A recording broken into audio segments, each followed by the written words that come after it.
What if Jesus' greatest miracles did not happen despite silence, but because of it? For centuries, we have misinterpreted Jesus' moments of silence as pauses between his powerful actions. But modern neuroscience and quantum physics reveal a transformative truth. Those moments of silence were the very mechanism of manifestation. Silence was not preparation. It was the most advanced spiritual technology ever demonstrated to humanity. This audiobook unveils the hidden code behind the most extraordinary miracles in history. You will discover that the same power that turned water into wine, multiplied loaves, healed so-called incurable diseases, and even raised the dead, is fully available to you, not through frantic effort or desperate prayers, but through the conscious mastery of inner silence. Modern science confirms what spiritual masters have always known. In deep silence, your mind accesses specific brain states, theta and delta waves, that literally reprogram your biology, reorganize your energetic field, and synchronize you with the frequencies of instant manifestation. Jesus did not perform miracles in spite of circumstances. He performed them from an inner state of absolute silence that completely transcended external conditions. You will learn why your goals are not coming to you. It is not a lack of effort, not a lack of worthiness, and not a lack of knowledge. It is the absence of true silence.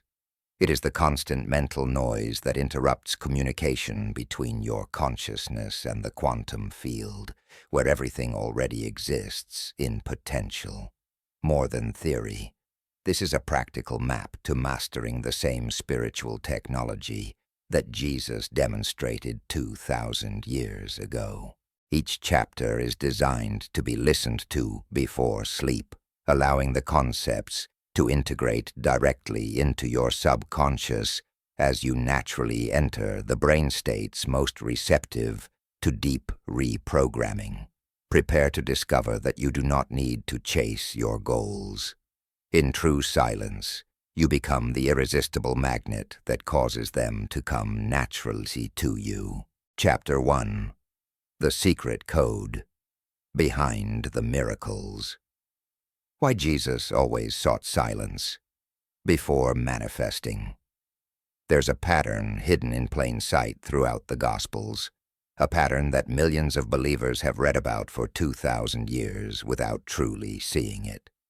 Before every major miracle, before every moment of extraordinary power, before every demonstration of what seemed impossible, Jesus did something that most religious teachings completely overlook. He withdrew into silence, not because he was tired, not because he needed to recharge like a battery running low. He entered silence because silence itself was the technology, the mechanism, the very doorway through which the impossible became inevitable. Think about this for a moment.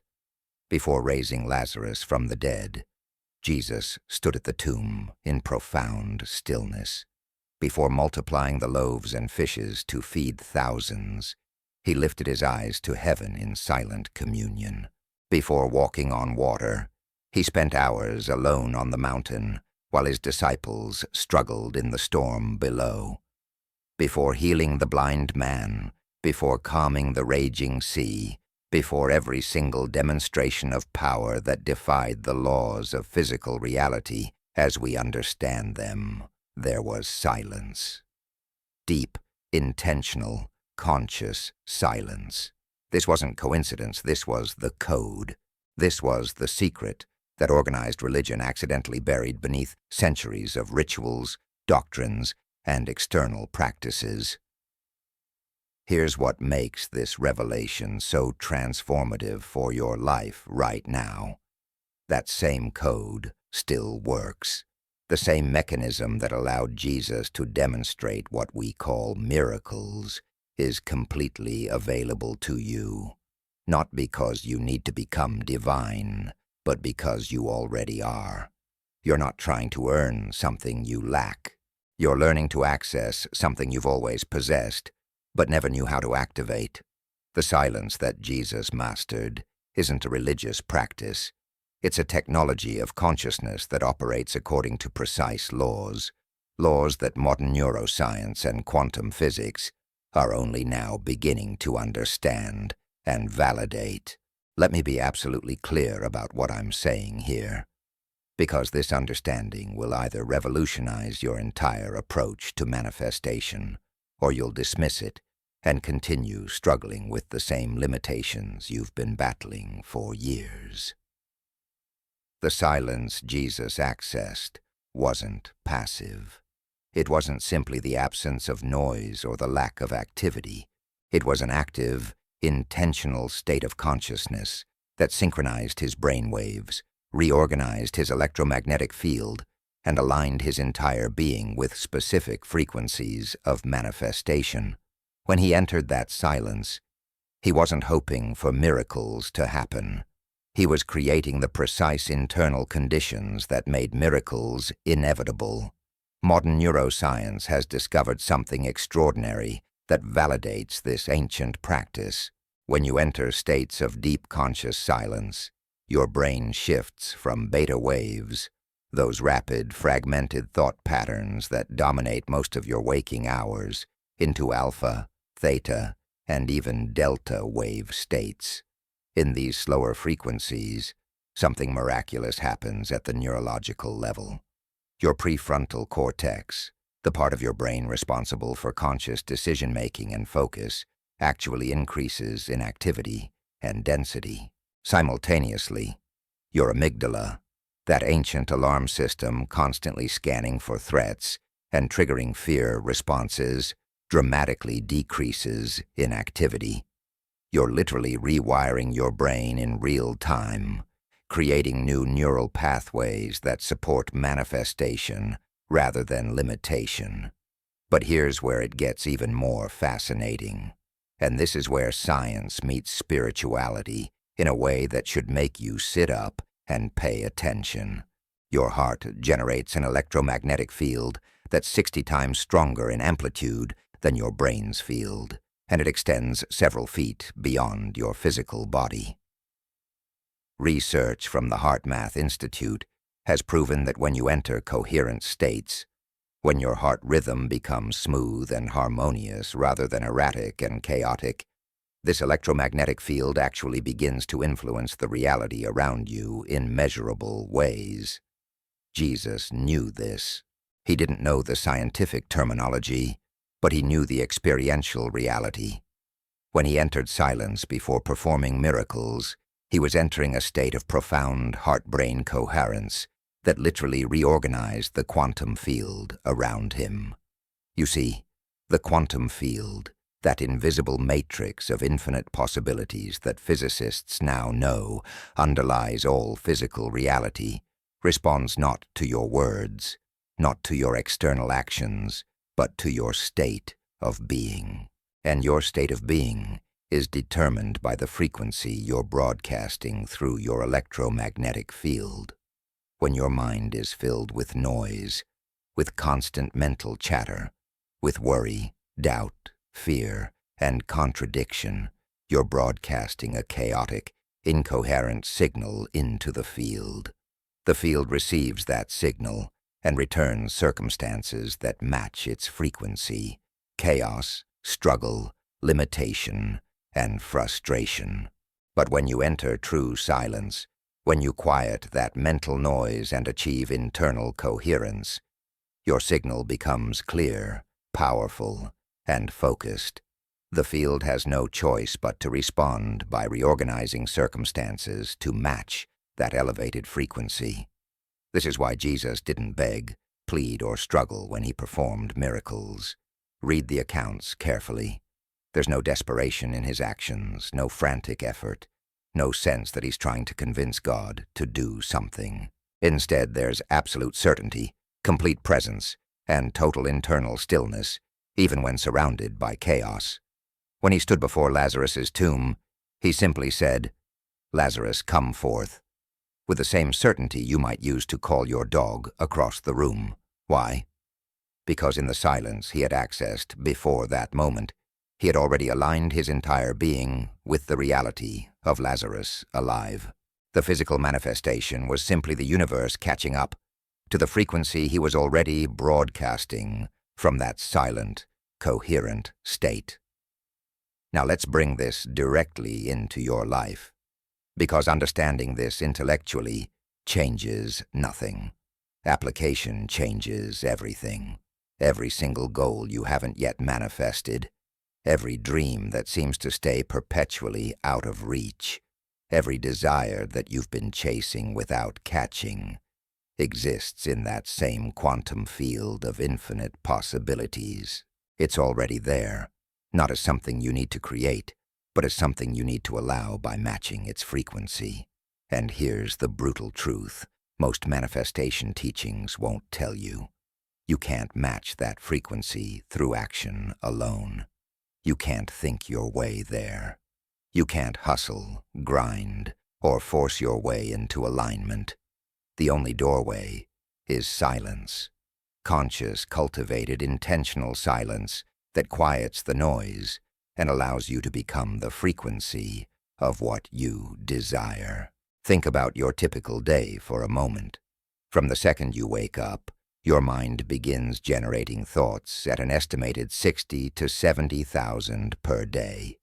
Most of those thoughts are completely unconscious, repetitive recordings playing on an endless loop. Worse, research shows that about 80% of those thoughts are negative or fear-based, and 95% are exactly the same thoughts you had yesterday. Every single one of those thoughts generates an electromagnetic signal. Every worry about money broadcasts a frequency of lack. Every anxious thought about the future broadcasts a frequency of uncertainty. Every resentment about the past broadcasts a frequency of victimhood. And the quantum field, like a perfect mirror, reflects those frequencies back to you as your lived experience. This is why people stay stuck, despite reading all the right books, attending all the seminars, and knowing all the techniques. They're trying to manifest from noise. They're attempting to communicate clearly with the universe, while their internal radio is tuned to 1,000 stations at once, all broadcasting contradictory messages. It's like trying to have a meaningful conversation in a nightclub with music blaring. You can shout all you want, but your message gets lost in the chaos. Jesus understood this at a level that allowed him to consistently demonstrate what everyone else called impossible. He knew that silence wasn't preparation for the miracle. Silence was the miracle beginning to take form in the invisible realm before it manifested in the visible world. There's a specific account in the Gospels that illustrates this perfectly, and most people read right past it without grasping its significance. Jesus and his disciples were crossing the Sea of Galilee when a violent storm arose. The disciples were experienced fishermen, men who had spent their entire lives on that water, and they were terrified. Waves were crashing over the boat, wind was howling, chaos was everywhere. And where was Jesus? Asleep, completely still, in perfect internal silence, even while external chaos raged. When they woke him in panic, he stood up, and from that place of absolute internal stillness, he spoke to the storm, "Peace, be still." And immediately, the wind ceased, and there was a great calm. Most teachings focus on the external miracle of the calmed storm, but the real miracle was Jesus's internal state. He had so mastered the technology of silence that even a life-threatening storm couldn't disturb his inner peace. And from that unshakable internal silence, he could reorganize external reality with a simple command. The storm didn't calm because Jesus was divine and you're not. The storm calmed because Jesus understood and applied universal laws that you have equal access to, but haven't yet learned to consciously apply. His divinity wasn't his difference from you. His mastery of silence was his difference from the disciples panicking around him. Here's what this means practically. Your external circumstances, no matter how chaotic they appear, no matter how impossible your situation seems, are not your real problem. Your lack of internal silence is your real problem. The storm isn't stopping you from reaching your destination. Your inability to maintain coherence while the storm rages is stopping you. Every time you react to circumstances with fear, doubt, or anxiety, you're breaking coherence, creating internal noise, and broadcasting a frequency that perpetuates and amplifies the very circumstances you're trying to change. But when you learn to cultivate the same internal silence Jesus demonstrated, you gain access to the same power to reorganize circumstances that he consistently displayed. The scientific explanation for this is actually quite straightforward once you understand the basics. Your brain operates like a radio transmitter and receiver simultaneously. When you're in beta wave states, typical of your normal waking consciousness, your brain is transmitting at high frequencies, around 15 to 30 cycles per second. In these states, you're highly analytical, often stressed, and completely identified with your physical reality and its apparent limitations. Your brain is essentially locked into receiving signals only from your immediate environment and your past experiences. You're living on autopilot, running programs installed by your history, reacting rather than creating. But when you enter silence, real silence that quiets mental chatter and brings you into present moment awareness, your brain shifts into alpha waves, around 8 to 14 cycles per second, and then into theta waves, around 4 to 8 cycles per second. These are the same frequencies your brain naturally enters right before sleep and right after waking. And here's the key. In these slower frequencies, your brain becomes highly suggestible, open to new information, and capable of rewiring itself. More importantly, your ability to access the quantum field and communicate with it effectively increases exponentially. You're no longer locked into past programming. You're open to infinite possibilities. Jesus knew this experientially. Before every major demonstration of power, he would withdraw to quiet places, often spending entire nights in silence and prayer. But understand what prayer meant in his practice. It wasn't begging an external deity to change circumstances. It was entering such profound silence that his consciousness merged with the infinite intelligence that creates and sustains all reality. In that merged state, there was no separation between him and the power he was accessing. He became the manifestation. He embodied the frequency of the miracle before it appeared physically. And then when he returned to the external world and spoke or acted, he was simply giving form to what had already become reality in the invisible realm of consciousness. This is the part that most people miss entirely, and it's costing them their dreams. They pray, they visualize, they affirm, but they do all of it from a state of internal noise and contradiction. They visualize abundance, while their internal dialogue whispers, "But you don't have enough now." They affirm health, while their body sensations scream, "But you feel sick." They declare success while their emotions vibrate at the frequency of failure. It's like trying to tune in a clear radio station while simultaneously turning the dial back and forth, frantically. You get nothing but static. But when you first enter silence, when you quiet all that contradictory noise and achieve internal coherence, then your visualizations, affirmations, and intentions have power because they're broadcasting from a clean, clear, focused signal. Let me give you a modern example that might help you grasp this more concretely.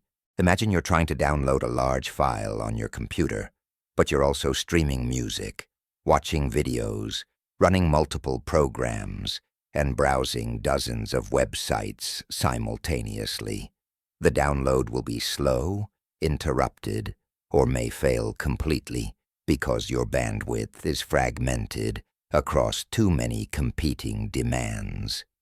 But if you close everything else, if you focus all your bandwidth on that single download, it completes quickly and perfectly. Your consciousness works the same way. When your mental bandwidth is fragmented across thousands of unconscious thoughts, worries, and contradictory desires, your manifestation power is weak and ineffective. But when you gather all that scattered energy through silence, when you focus your entire being on a single frequency, manifestation becomes inevitable. Jesus demonstrated this over and over again. He never manifested anything while distracted, rushed, or mentally scattered. Every miracle emerged from a foundation of profound internal silence and coherence. And here's what should give you tremendous hope. He explicitly stated that everything he did, you can do also, and even greater things. He wasn't keeping secrets. He was demonstrating a technology available to everyone who learns to master their internal state. The religious establishment turned him into an unreachable deity, but his actual message was radical empowerment. He was showing you what's possible when you understand and apply the laws of consciousness he had mastered. So let's address the elephant in the room. Why don't your goals come to you the way you want them to? Why does manifestation feel like such a struggle? Why do some things work out while others remain frustratingly out of reach? The answer is brutally simple. You haven't mastered silence. You're trying to manifest from noise. You're attempting to create from a state of internal chaos and contradiction. And the universe, the quantum field, the consciousness that responds to your signal, is perfectly reflecting your chaotic signal back to you as chaotic, inconsistent results. You're not broken. You're not blocked. You're not cursed. You're simply broadcasting the wrong frequency because you haven't yet learned the technology that Jesus mastered and demonstrated. Think about this carefully. Every moment you spend in genuine silence, in conscious quieting of mental noise and cultivation of internal coherence, is rewiring your brain, reorganizing your electromagnetic field, and recalibrating your signal to the quantum field. You're not just relaxing. You're not just taking a break. You're engaging in the most powerful transformational technology available to human consciousness. You're literally becoming someone new, someone whose internal state matches the frequency of your desired reality. And as you become that person, as you maintain that coherent state with increasing consistency, your external reality has no choice but to reorganize itself to match. This is why the remaining chapters of this journey are so crucial. Understanding the code intellectually is just the beginning. Now you need to learn the science behind how silence rewrites your biology, how to identify and eliminate the invisible noise blocking your miracles, how to enter the specific state of being that Jesus mastered, and how to integrate this power into every area of your life. But right now, in this moment, I want you to recognize something profound. The same power that allowed Jesus to perform miracles isn't somewhere outside you waiting to be earned. It's inside you right now, waiting to be activated through the technology of conscious silence. Your goals aren't out there in the future requiring more effort, more strategy, or more time to reach. They exist right now, in the quantum field of infinite possibilities, waiting for you to match their frequency, and you match that frequency not through doing more, but through being more, through cultivating the internal silence that allows you to become the living embodiment of what you desire before it manifests physically. When you understand this, when you truly grasp that silence isn't passive but actively creative, everything changes. You stop chasing. You stop struggling. You stop forcing. You become the magnetic presence that naturally draws everything into alignment. Jesus never chased miracles.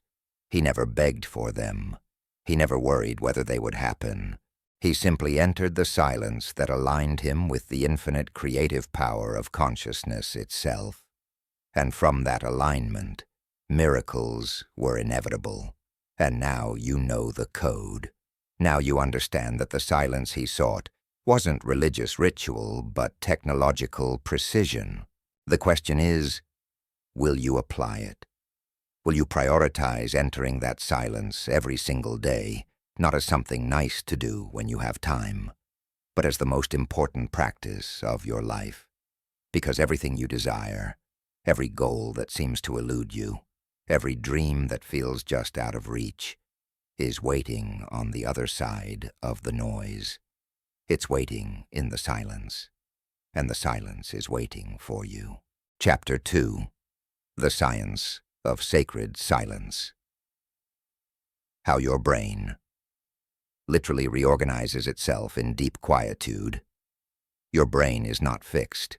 Let me say that again because this single truth dismantles one of the most limiting beliefs you've been carrying probably your entire life. Your brain is not fixed. For over a century, neuroscience believed that by the time you reached adulthood, your brain was essentially hardwired, set in stone, incapable of fundamental change.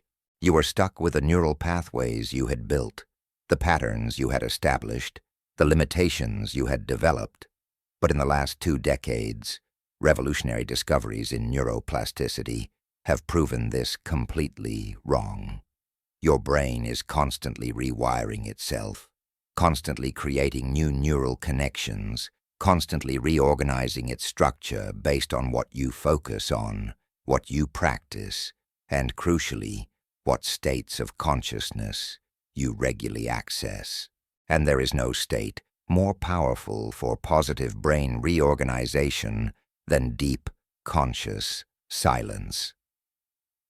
When Jesus withdrew into silence before performing miracles, he wasn't engaging in religious performance or spiritual discipline for its own sake.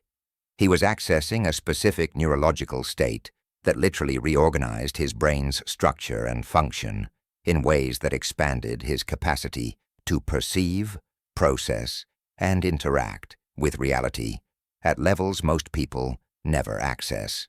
Modern brain imaging technology now allows us to see exactly what happens in the brain during states of deep silence, and what we're discovering validates what mystics, sages, and spiritual masters have known experientially for millennia. Silence isn't just peaceful, it's transformative at the most fundamental biological level. Your brain in silence becomes a different organ than your brain in noise, with different capabilities, different perceptions, and different power. Let's start with what happens in your brain during a typical day when you're not practicing conscious silence. Your brain operates primarily in beta wave frequencies, cycling between 15 and 30 times per second. Beta waves are associated with active thinking, problem-solving, analytical processing, and response to external stimuli. In moderate beta states, you're alert, focused, and capable of normal daily functioning. But here's the problem. Most people spend almost their entire waking life in high beta frequencies, especially the range from 20 to 30 cycles per second. High beta is the brain state of stress, anxiety, hypervigilance, and mental chaos. In high beta, your prefrontal cortex, the executive function center responsible for conscious decision-making, impulse control, and long-term planning, becomes compromised. Meanwhile, your amygdala, that ancient survival mechanism constantly scanning for threats, goes into overdrive. Think about what this means for your manifestation abilities. When you're chronically in high beta, you're perceiving reality through a lens of threat, lack, and limitation. Your amygdala is literally filtering your perception, causing you to notice and magnify everything that could go wrong, while filtering out opportunities, possibilities, and resources that don't register as immediate survival concerns. You're living in a perpetual state of fight or flight, and in that state, your creativity shuts down, your ability to see solutions diminishes, and your electromagnetic field broadcasts a frequency of fear and scarcity. The quantum field receives that signal and responds by presenting circumstances that validate your fear-based perception. You're creating a self-fulfilling prophecy, not through your conscious intentions, but through the neurological state you're unknowingly trapped in. Now contrast that with what happens when you enter genuine silence. As you quiet your mental chatter, as you withdraw attention from external stimuli and internal narrative, your brain waves begin to slow down. You shift from beta into alpha frequencies, cycling between 8 and 14 times per second. Alpha is the bridge state between your conscious and subconscious mind, the gateway to deeper levels of awareness. In alpha, something extraordinary begins to happen. Your prefrontal cortex doesn't shut down. Instead, it becomes more integrated, more coherent, more capable of complex processing without the interference of stress hormones and fear responses. Simultaneously, your amygdala activity decreases dramatically. Studies using functional MRI imaging have shown that just 8 weeks of regular silence practice can reduce the size of the amygdala while increasing the density of gray matter in the prefrontal cortex. You're literally restructuring your brain, building more of what serves you and reducing what limits you. But the transformation doesn't stop at alpha. As you go deeper into silence, as you sustain that quiet presence without falling asleep or getting pulled back into mental noise, your brain shifts into theta frequencies, cycling between 4 and 8 times per second. Theta is the realm where true magic happens. And this is where the science starts sounding like spirituality, because the two converge at this level. In theta, you're accessing the subconscious mind directly. All those programs running in the background, all those beliefs installed in childhood, all those automatic responses and habitual patterns that control 95% of your daily behavior. They're all located in the subconscious operating at theta frequencies. When you enter theta consciously, while still maintaining awareness instead of falling asleep, you gain the ability to rewrite those programs directly.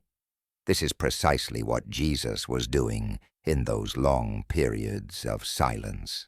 He was entering theta states consciously, accessing the subconscious programming of his own mind and the collective unconscious of humanity, and rewriting the code at the deepest level. He wasn't just thinking positive thoughts or repeating affirmations in beta consciousness where they have minimal impact.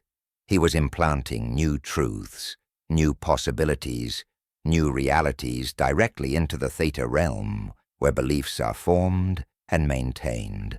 And when he emerged from that silence, when he returned to beta consciousness and external reality, those new programs were running automatically, effortlessly, powerfully. He didn't have to convince himself that healing was possible or miracles were real. At the theta level, he had installed these as fundamental operating principles of his consciousness. Here's why this matters critically for you right now. Every limitation you're experiencing, every block to manifestation, Every pattern of self-sabotage or unworthiness or scarcity consciousness exists as a program running in your subconscious at theta frequencies. You can't change these programs effectively while operating in beta consciousness, no matter how many affirmations you repeat or how hard you try to think differently. It's like trying to edit software by staring at the screen rather than accessing the code. But when you enter silence and shift into theta, you gain direct access to the code itself. You can identify limiting programs, delete them, and install new ones that align with the reality you want to create. This isn't metaphor. This is literal neurological reprogramming happening in real time as your brain waves shift frequencies. Let me explain the mechanism more precisely so you understand exactly what's happening. Your neurons, those specialized brain cells that process and transmit information, communicate with each other through both electrical signals and chemical messengers called neurotransmitters. Every thought you think, every emotion you feel, every perception you have creates a specific pattern of neuronal firing. When you repeat the same thoughts, emotions, and perceptions consistently over time, those neuronal firing patterns become strengthened through a process called long-term potentiation. The neurons that fire together wire together, creating neural networks that become your default patterns of thinking, feeling, and perceiving. This is how habits form at the neurological level, both helpful habits and limiting ones. Now here's where silence becomes the most powerful intervention available to you. When you enter deep silence, several things happen simultaneously that create optimal conditions for neural reorganization. First, the production of stress hormones like cortisol and adrenaline dramatically decreases. These hormones, when chronically elevated, actually damage neurons and prevent the formation of new neural connections. In silence, as stress hormones decrease, your brain shifts into growth mode rather than survival mode. Second, silence triggers increased production of brain-derived neurotrophic factor, or BDNF, which scientists call miracle grow for the brain because it stimulates the growth of new neurons and new neural connections.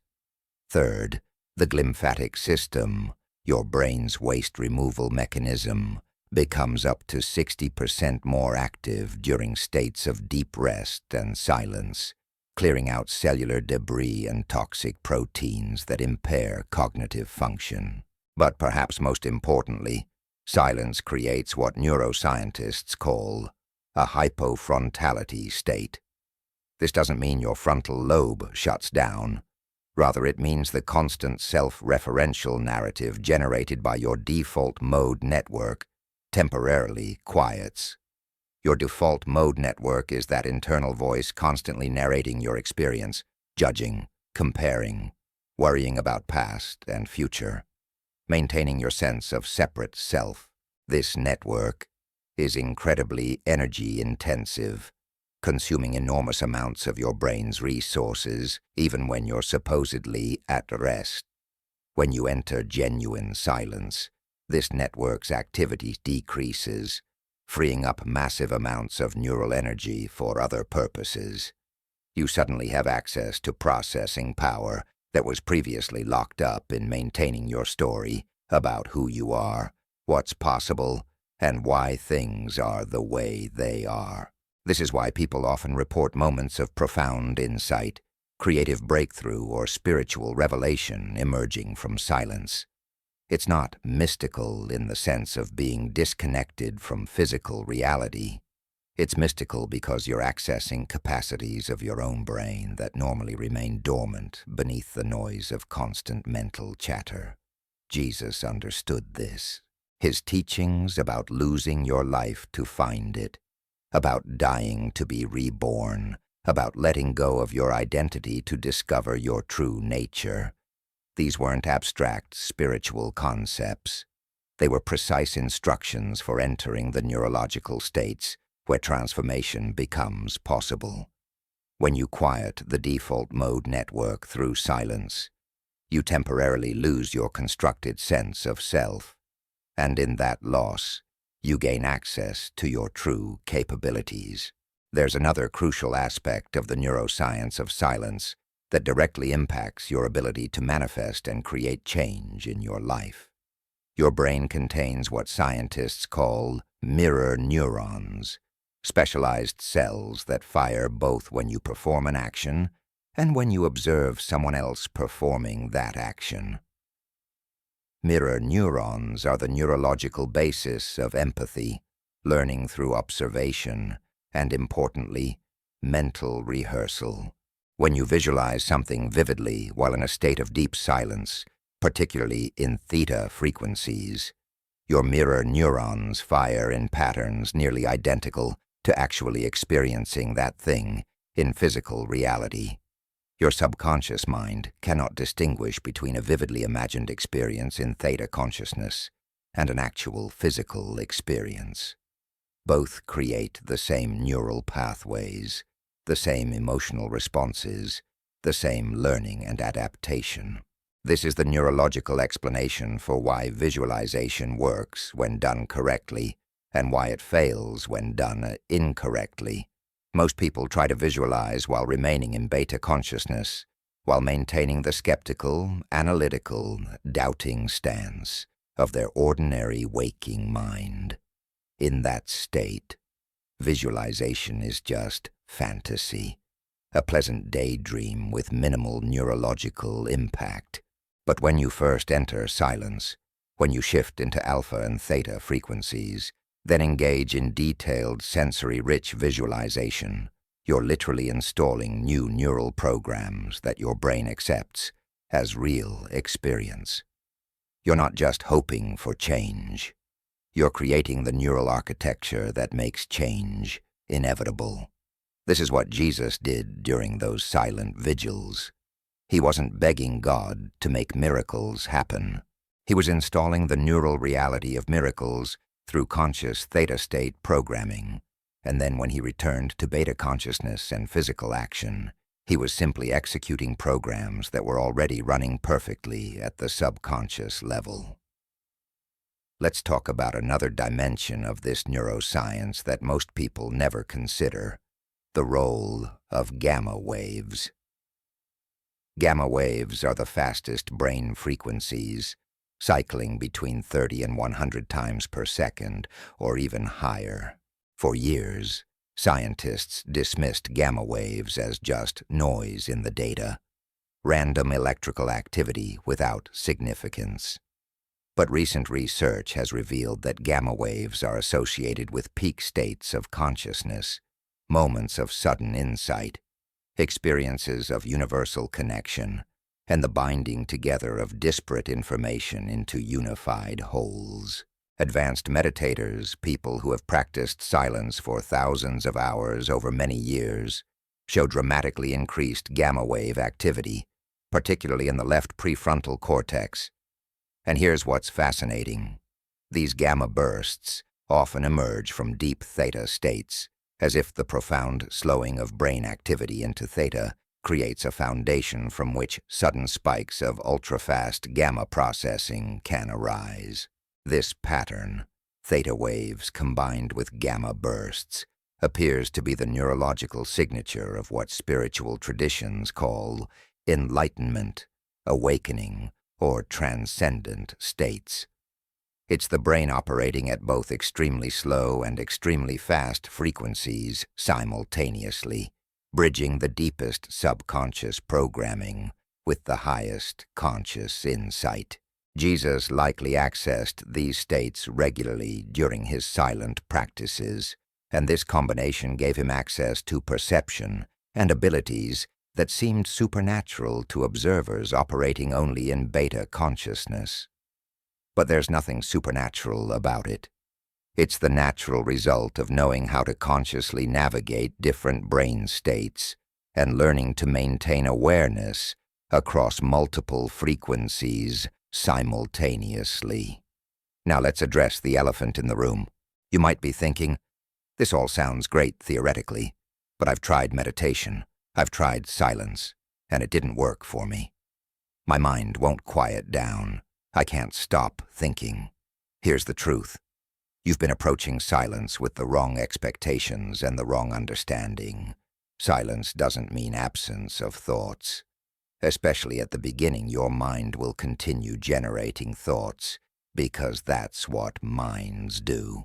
The difference is that instead of being lost in those thoughts, instead of following every mental rabbit trail, you begin to observe thoughts without attachment. You notice them arising and passing without grabbing onto them or pushing them away. This observational stance itself begins to shift your brain waves from beta toward alpha, and eventually theta. Moreover, the benefits of silence accumulate over time through consistent practice. Just as you can't go to the gym once and expect to be physically transformed, you can't practice silence once and expect complete neural reorganization. But the encouraging news is that the changes begin immediately and compound rapidly. Studies show measurable changes in brain structure after just 8 weeks of daily silence practice, and subjective improvements in focus, emotional regulation, and stress response often appear within days. Every minute you spend in genuine silence is rewiring your brain in ways that serve your highest potential. You're not wasting time. You're not being unproductive. You're engaging in the most productive activity possible, rebuilding the very organ through which you experience and create your reality. There's also a profound relationship between silence and your brain's production of crucial neurotransmitters that directly impact your emotional state and your capacity for manifestation. In states of deep silence, your brain increases production of serotonin, the neurotransmitter associated with feelings of well-being, contentment, and satisfaction. It also increases dopamine, associated with motivation, reward, and pleasure. Perhaps most importantly, silence dramatically increases the production of endorphins, your brain's natural opiates that create feelings of euphoria and pain relief, and oxytocin, the bonding hormone that creates feelings of connection, trust, and safety. When your brain is bathed in these beneficial neurotransmitters, you're not just feeling better temporarily. You're literally changing your baseline neurochemistry, shifting your emotional set point toward states that naturally align with manifestation and creation rather than fear and survival. This neurochemical shift has a direct impact on your electromagnetic field, which we discussed briefly in the previous chapter. Your heart generates the strongest electromagnetic field in your body, and your heart rhythm patterns directly influence your brain's processing and your body's neurochemical production. When you're in states of stress and high beta consciousness, your heart rhythm becomes erratic and incoherent, which triggers a stress hormone production, compromises immune function, and creates chaotic electromagnetic signals that radiate into your environment. But when you enter silence and shift into coherent brain states, your heart rhythm naturally becomes more coherent as well, creating a smooth, sine wave pattern that researchers call heart rate variability coherence. In this coherent state, your heart sends signals to your brain that everything is safe, which allows the brain to shift out of survival mode and into growth and creativity mode. This heart-brain coherence, accessible through silence, creates the optimal internal environment for both neurological reorganization and quantum field communication.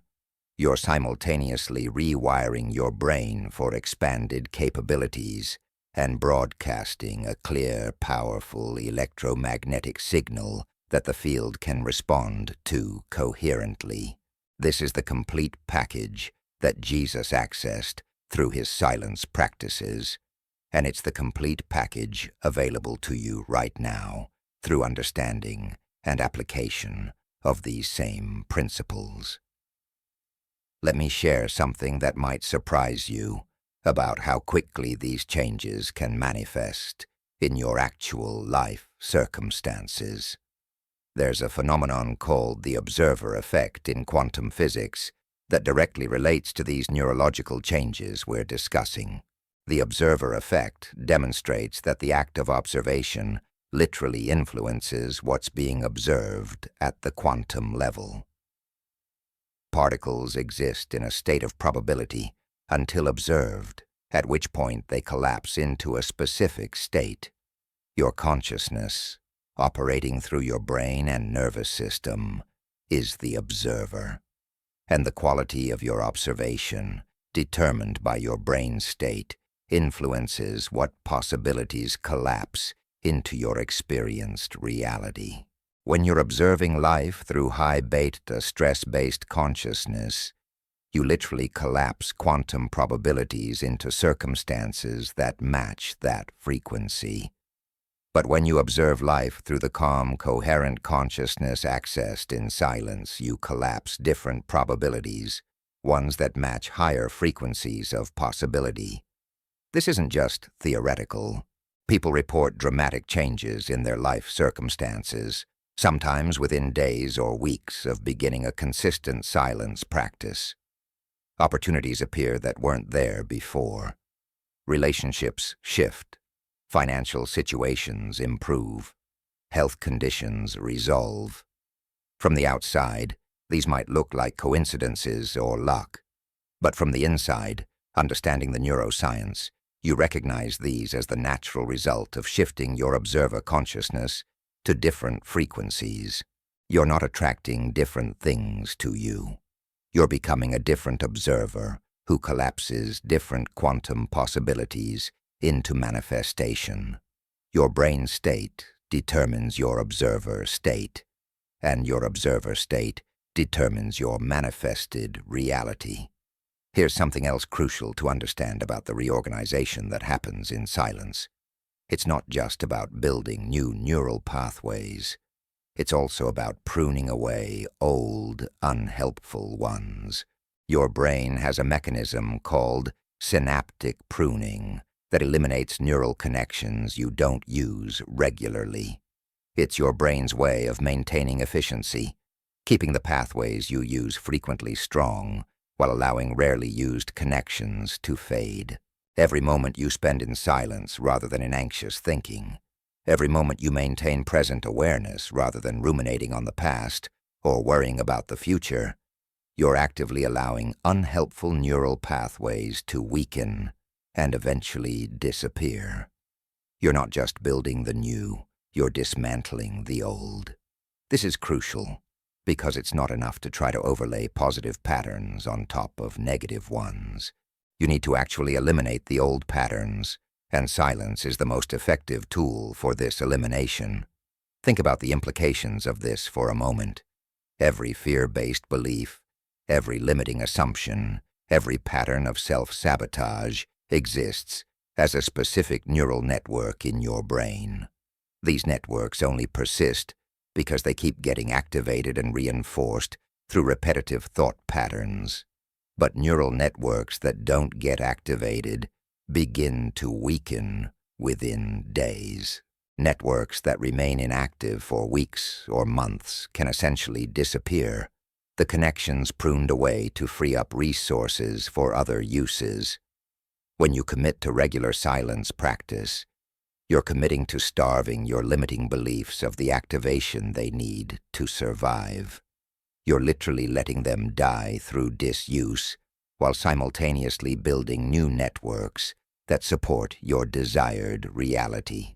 This is how transformation happens at the deepest level, not through fighting old patterns, but through withdrawing energy from them while investing energy in new ones. Jesus demonstrated this principle perfectly in his teachings about non-resistance and turning the other cheek. These weren't moral prescriptions about being passive in the face of injustice. They were neurological instructions. When you resist something, when you fight against it, you activate and strengthen the neural networks associated with it. You keep it alive in your consciousness through the energy of your opposition. But when you turn away, when you withdraw attention and energy, when you maintain internal silence in the face of external provocation, you starve that pattern of the activation it needs. Over time, it weakens and fades, not because you defeated it, but because you stopped feeding it. This is advanced consciousness technology disguised as simple spiritual teaching. Let's bring this all together into a practical understanding you can apply immediately. Your brain is not the fixed, limited organ you thought it was. It's a dynamic, constantly reorganizing system that reflects the states of consciousness you regularly access. When you spend most of your time in high beta, stress-based consciousness, you build a brain that's optimized for survival, but terrible at thriving, creation, and manifestation. But when you regularly practice entering silence and accessing alpha, theta, and the theta-gamma combination states, you build a brain that's optimized for expanded perception, creative power, and coherent communication with the quantum field of infinite possibilities. Every single time you choose silence over noise, presence over distraction, internal coherence over external chaos, you're making a choice that has immediate neurological consequences. You're releasing beneficial neurochemicals. You're strengthening helpful neural networks. You're pruning limiting patterns. You're increasing the density of your prefrontal cortex. You're reducing the size and reactivity of your amygdala. You're creating heart-brain coherence. You're shifting your electromagnetic signature. You're becoming a different observer who collapses different quantum possibilities into your lived reality. None of this requires believing in it. It happens automatically when you create the conditions through regular silence practice. This is why Jesus prioritized silence so consistently.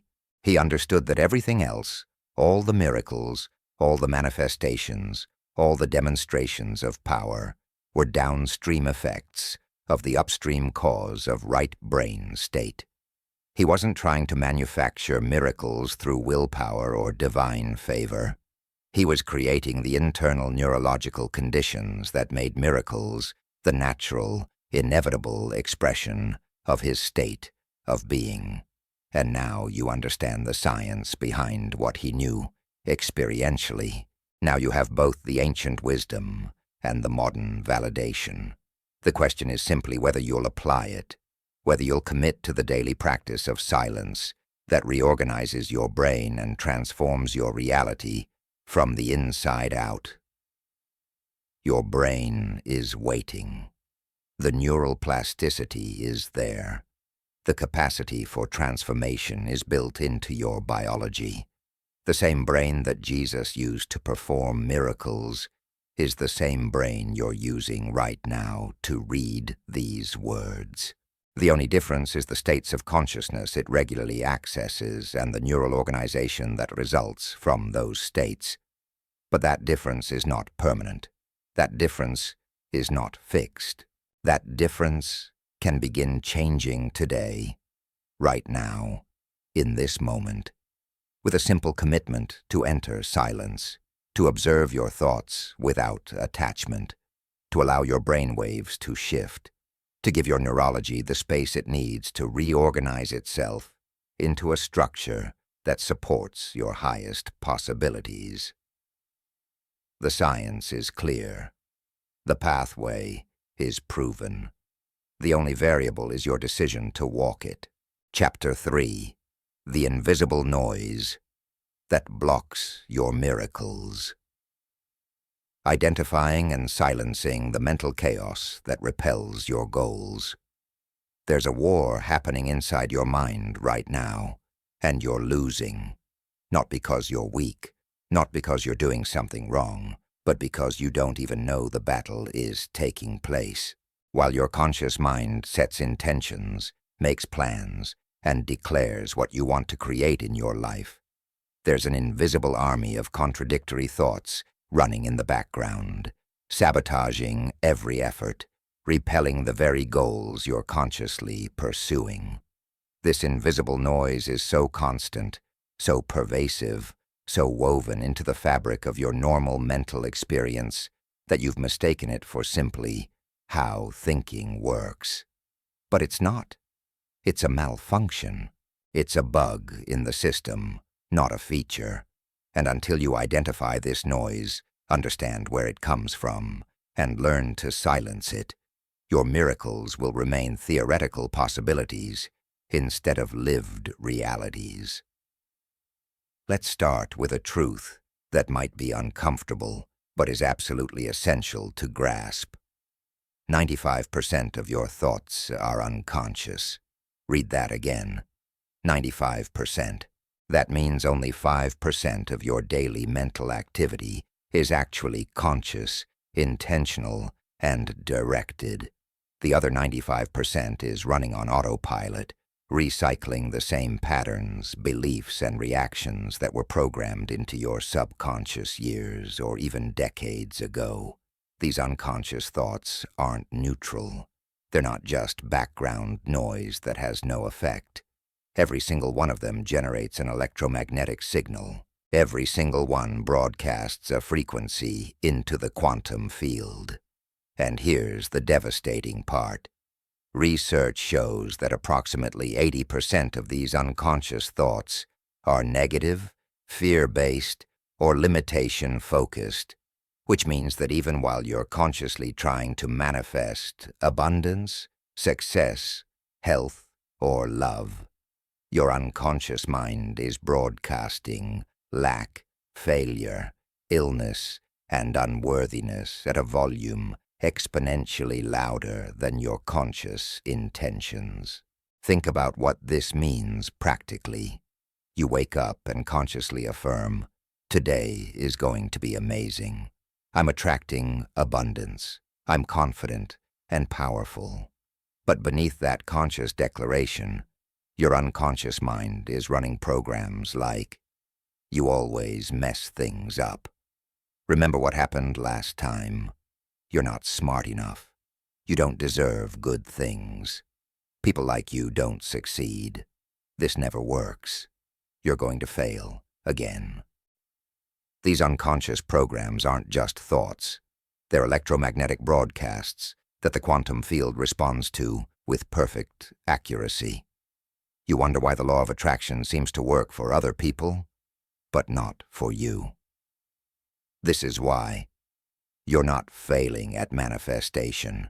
You're successfully manifesting the unconscious frequency you're broadcasting 95% of the time, while puzzling over why your 5% conscious intentions aren't producing results. Jesus understood this invisible noise at a level that allowed him to address it directly and eliminate it systematically. When he spoke about removing the log from your own eye before addressing the speck in your brother's eye, he wasn't just talking about moral judgment. He was pointing to the massive unconscious programming blocking your perception and power while you obsess over minor external circumstances. When he taught about the house divided against itself that cannot stand, he was describing the contradiction between conscious intention and unconscious programming that makes manifestation impossible. His consistent practice of entering deep silence wasn't escapism or spiritual indulgence. It was the disciplined work of identifying unconscious noise and systematically eliminating it so that his internal signal became coherent, clear, and powerful enough to reorganize reality. Let's break down the 3 primary types of mental noise that are blocking your miracles right now. The first is what I call past noise, the constant recycling of old experiences, past traumas, previous failures, and historical identity. Your brain has a negativity bias, an evolutionary mechanism that causes you to remember and ruminate on negative experiences more intensely than positive ones. This made sense for survival purposes. Remembering what almost killed you was more important than remembering what felt good. But in modern life, this negativity bias creates a constant loop of past-focused thinking that keeps you energetically anchored to old realities. Every time you replay a past hurt, every time you remind yourself of a previous failure, every time you identify with old limitations, you're not just remembering, you're recreating. You're broadcasting the electromagnetic frequency of those old experiences into your present moment, and the quantum field responds by presenting circumstances that match that frequency. This past noise is particularly insidious because it often disguises itself as wisdom or self-protection. I'm just being realistic, you tell yourself. I'm learning from past mistakes. I'm being careful not to repeat old patterns. But there's a crucial difference between learning from the past and living in it. Learning takes the lesson and releases the energy. Living in the past keeps replaying the energy over and over, essentially telling the universe, "More of this, please." Every time you think, "This always happens to me," or "I never succeed at this," or "People always treat me this way," you're not describing reality, you're creating it. You're taking old frequencies and projecting them into your present and future, guaranteeing that you'll continue experiencing variations of what you've already experienced. The second type of noise is future noise.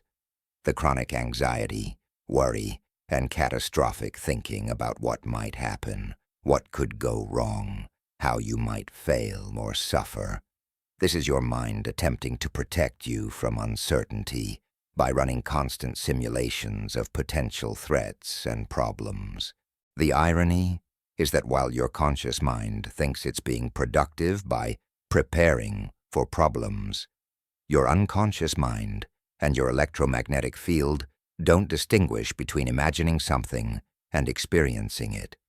When you worry about financial problems, your body produces the same stress hormones as if the financial crisis were happening right now.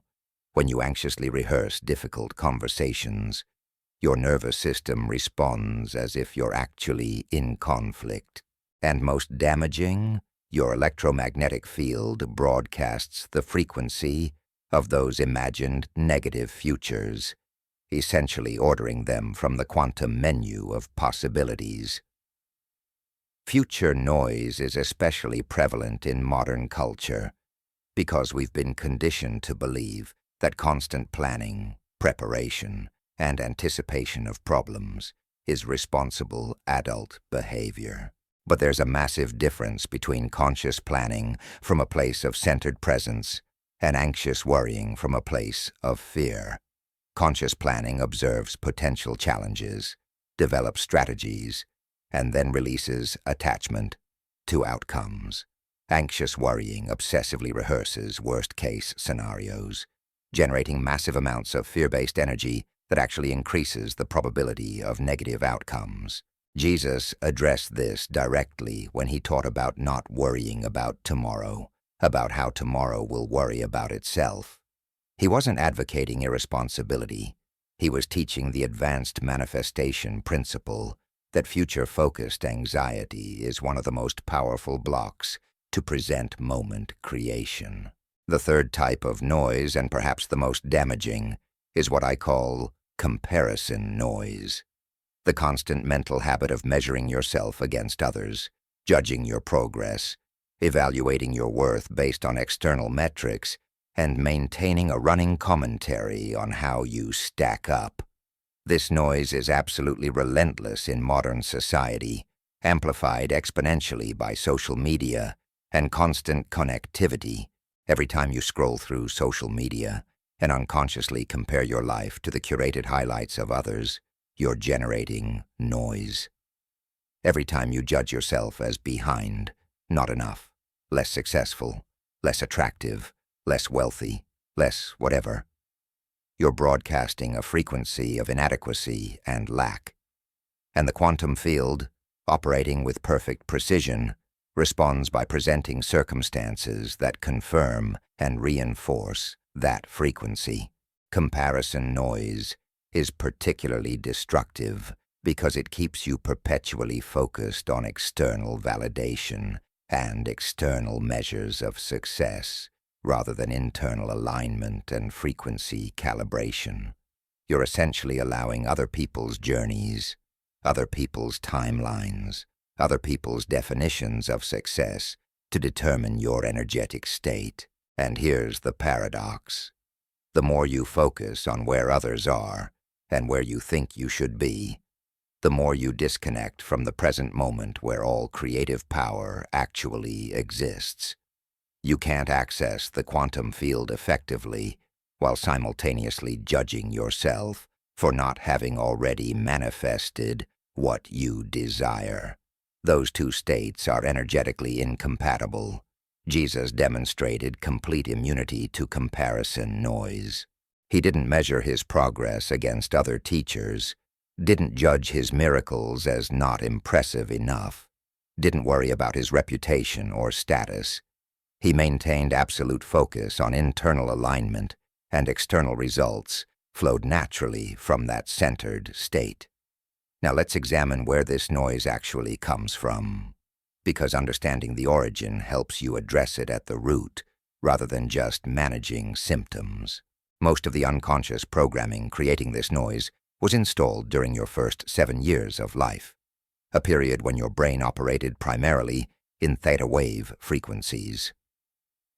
Remember from the previous chapter that theta is the realm of the subconscious, highly suggestible, where beliefs and programs get installed directly without the critical filtering of conscious awareness. During these formative years, you absorbed beliefs about money, relationships, self-worth, possibility, and limitation directly from your environment, primarily from parents, caregivers, teachers, and culture. You didn't consciously choose these beliefs. You couldn't have. You didn't yet have the neural development for critical analysis. You simply downloaded them like software installing on a new computer. Here's where it gets particularly challenging. Most of these early programs were installed by people who themselves were operating from unconscious programming. People who were passing on beliefs they never consciously examined or chose. Your parents likely did the best they could with the consciousness they had, but they were running programs installed by their parents, who were running programs from their parents, creating generational chains of limitation that get passed down, like genetic traits. When your mother said, "Money doesn't grow on trees," or "We can't afford that," she wasn't consciously programming you with lack consciousness. She was operating from her own unconscious lack programming. But your theta wave brain didn't distinguish her intention from the actual frequency of the message. It simply installed, money is scarce, resources are limited, wanting things is unrealistic. Similarly, if you experienced criticism, rejection, or conditional love during those formative years, your young brain installed protective programs designed to help you survive your environment. Programs like, don't stand out, don't be too confident, don't expect too much, don't trust easily, don't take risks. These programs served a purpose in childhood. They helped you navigate a world where you were genuinely dependent and vulnerable.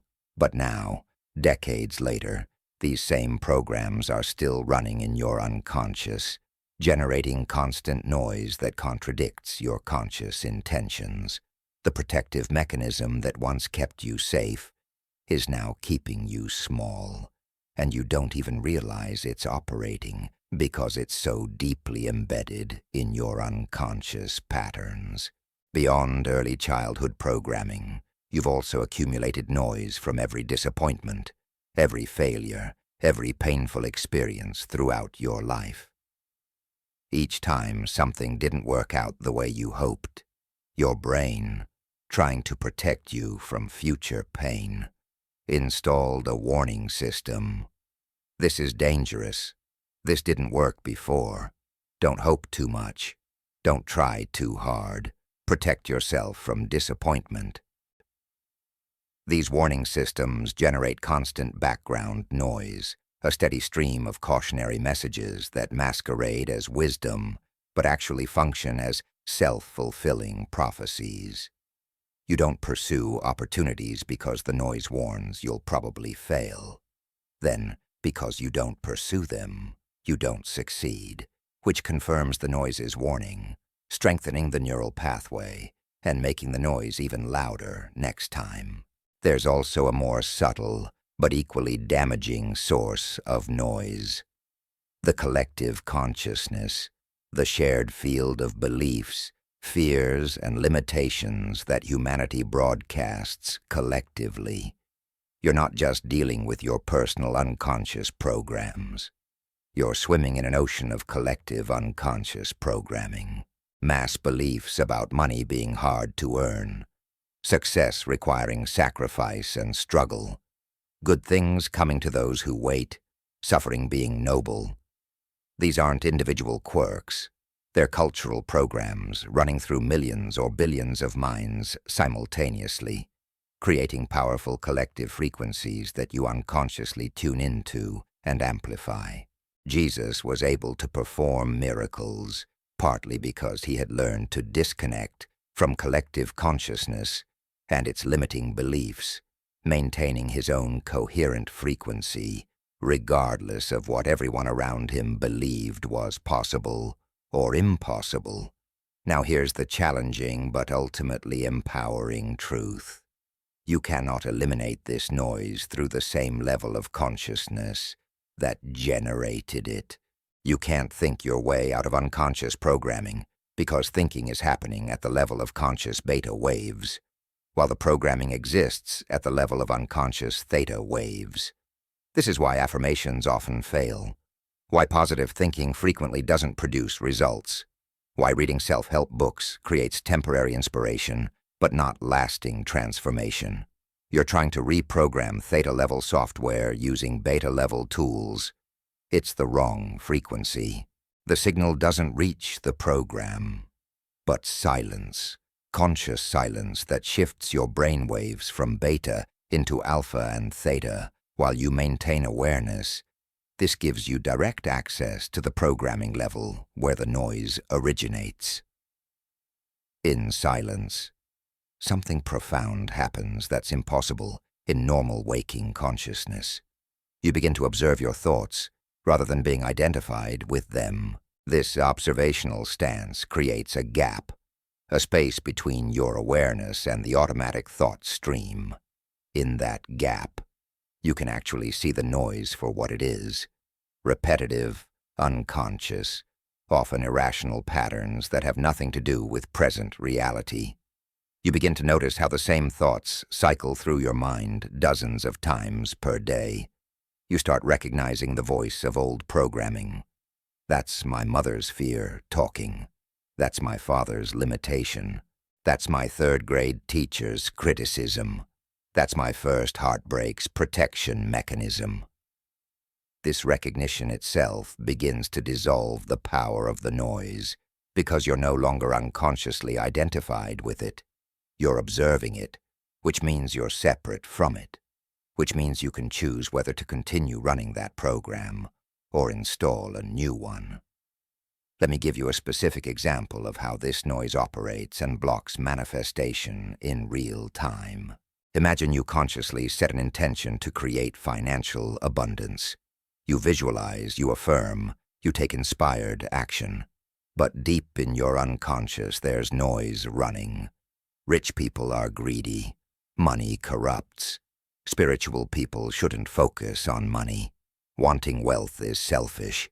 You'll lose yourself if you get rich. People won't like you if you have money. Your family will judge you. You don't have what it takes to be wealthy. You weren't born into the right circumstances. Each of these unconscious beliefs generates an electromagnetic frequency that directly contradicts your conscious intention for abundance. The result? You might attract money temporarily, but you'll unconsciously sabotage it. You'll make poor financial decisions, create unexpected expenses, give money away inappropriately, or simply repel opportunities without knowing why. The noise creates an energetic force field that literally repels the very thing you're consciously trying to attract. Or consider relationships. You consciously desire a loving partnership, but unconscious noise runs constantly. People always leave. Love means losing yourself. Intimacy leads to pain. You're not lovable as you really are. You have to pretend to be what others want. Relationships require sacrifice. You'll be rejected if you're authentic. All the good ones are taken. You're too damaged for healthy love. This noise broadcasts a frequency of unworthiness, fear, and protection that makes it virtually impossible to attract or maintain healthy relationships. You might meet potential partners, but the unconscious frequency will either repel them before anything develops or attract people who mirror your unconscious beliefs, creating relationships that confirm your fears and strengthen the noise. The most frustrating aspect of this noise is its invisibility. You genuinely believe you want abundance, love, success, health, but you're unaware that 95% of your mental activity is broadcasting the opposite. You're like someone pressing the gas pedal consciously, while unconsciously holding the brake pedal to the floor, then wondering why the car won't move. The conscious mind is baffled. The unconscious mind is running perfectly. It's doing exactly what it was programmed to do. But the result is stagnation, frustration, and the painful feeling that manifestation works for everyone else, but not for you. This is the invisible war, and until you identify the noise through silence, you'll continue losing battles you don't even know you're fighting. Jesus taught extensively about this invisible noise, though he used different language appropriate to his time and culture. When he spoke about casting out demons, he wasn't always talking about literal supernatural entities. Often, he was describing the process of identifying and eliminating the unconscious programs and habitual thought patterns that possess people's minds and control their behavior without their awareness. When he performed exorcisms, he was demonstrating the power of coherent consciousness to overwhelm and dissolve incoherent patterns. When he taught about cleaning the inside of the cup, rather than just the outside, he was pointing to the necessity of addressing internal noise, rather than just managing external circumstances. His entire teaching ministry was essentially a course in identifying and eliminating the mental noise that keeps humans trapped in limitation, while their true nature is infinite, creative power. There's a specific practice that Jesus demonstrated repeatedly that directly addresses this noise, and it's so simple that most people miss its significance. He asked questions, not to get information he didn't have, but to interrupt unconscious patterns and force people into conscious awareness. Why are you afraid? Who do you say that I am? What do you want me to do for you? These questions weren't seeking answers. They were creating gaps in the noise. When you're asked a genuine question, particularly one that requires self-reflection, your automatic thought stream briefly pauses. The noise stops for a moment, and in that moment of pause, there's an opportunity to observe the noise rather than be consumed by it. This is advanced consciousness technology disguised as simple conversation. You can apply this same principle in your silence practice. Instead of trying to force your mind to be quiet, which usually just creates more noise in the form of frustration, and self-judgment, you can begin asking yourself observational questions. What am I thinking right now? Where is this thought coming from? Is this thought true? Is this thought serving me? What am I feeling beneath this thought? What belief is generating this feeling? These questions don't need immediate answers. The power is in the asking, in the interruption of unconscious flow, in the creation of observational space. As you practice this questioning in silence, you begin to see the noise clearly, and clear seeing is the first step toward transformation. Here's something else crucial to understand about this noise. It's not just internal. It's constantly being reinforced by external sources. Every conversation with someone operating from their own unconscious noise, every news broadcast focused on fear and disaster, every social media scroll through comparison and judgment, every exposure to advertising designed to make you feel inadequate so you'll buy solutions. All of this feeds and amplifies your internal noise. You're not just dealing with your own unconscious programming. You're being bombarded constantly by other people's unconscious programming, by cultural fear, by collective anxiety, by mass limitation consciousness. If you're not consciously protecting your mental space through regular silence practice, you're essentially leaving your doors and windows open while living in a neighborhood of non-stop chaos. This is why Jesus regularly withdrew from crowds, even from his own disciples, even from people who desperately wanted his help and attention. It wasn't callousness or spiritual bypassing. It was energetic hygiene. He understood that constant exposure to others' noise would eventually compromise his own coherence if he didn't regularly return to silence to clear and recalibrate. He was modeling an essential practice. You cannot give from an empty well, and you cannot maintain clear frequency while constantly immersed in noisy environments without conscious recovery time. The miracles he performed weren't despite his time in silence. They were because of it. The silence wasn't retreat from work. It was the work that made all other work possible. Let me be direct about what's required to actually silence this noise, rather than just understand it intellectually. You must commit to daily silence practice, non-negotiable, regardless of how busy you are or how many other priorities demand attention. This isn't optional if you're serious about manifestation. This isn't a nice addition to your routine when you have extra time. This is the foundation. Without it, everything else you do to manifest, attract, or create change is built on sand, constantly undermined by unconscious noise you can't even see. Start with 20 minutes daily, ideally first thing in the morning before your mind fills with the day's demands and noise.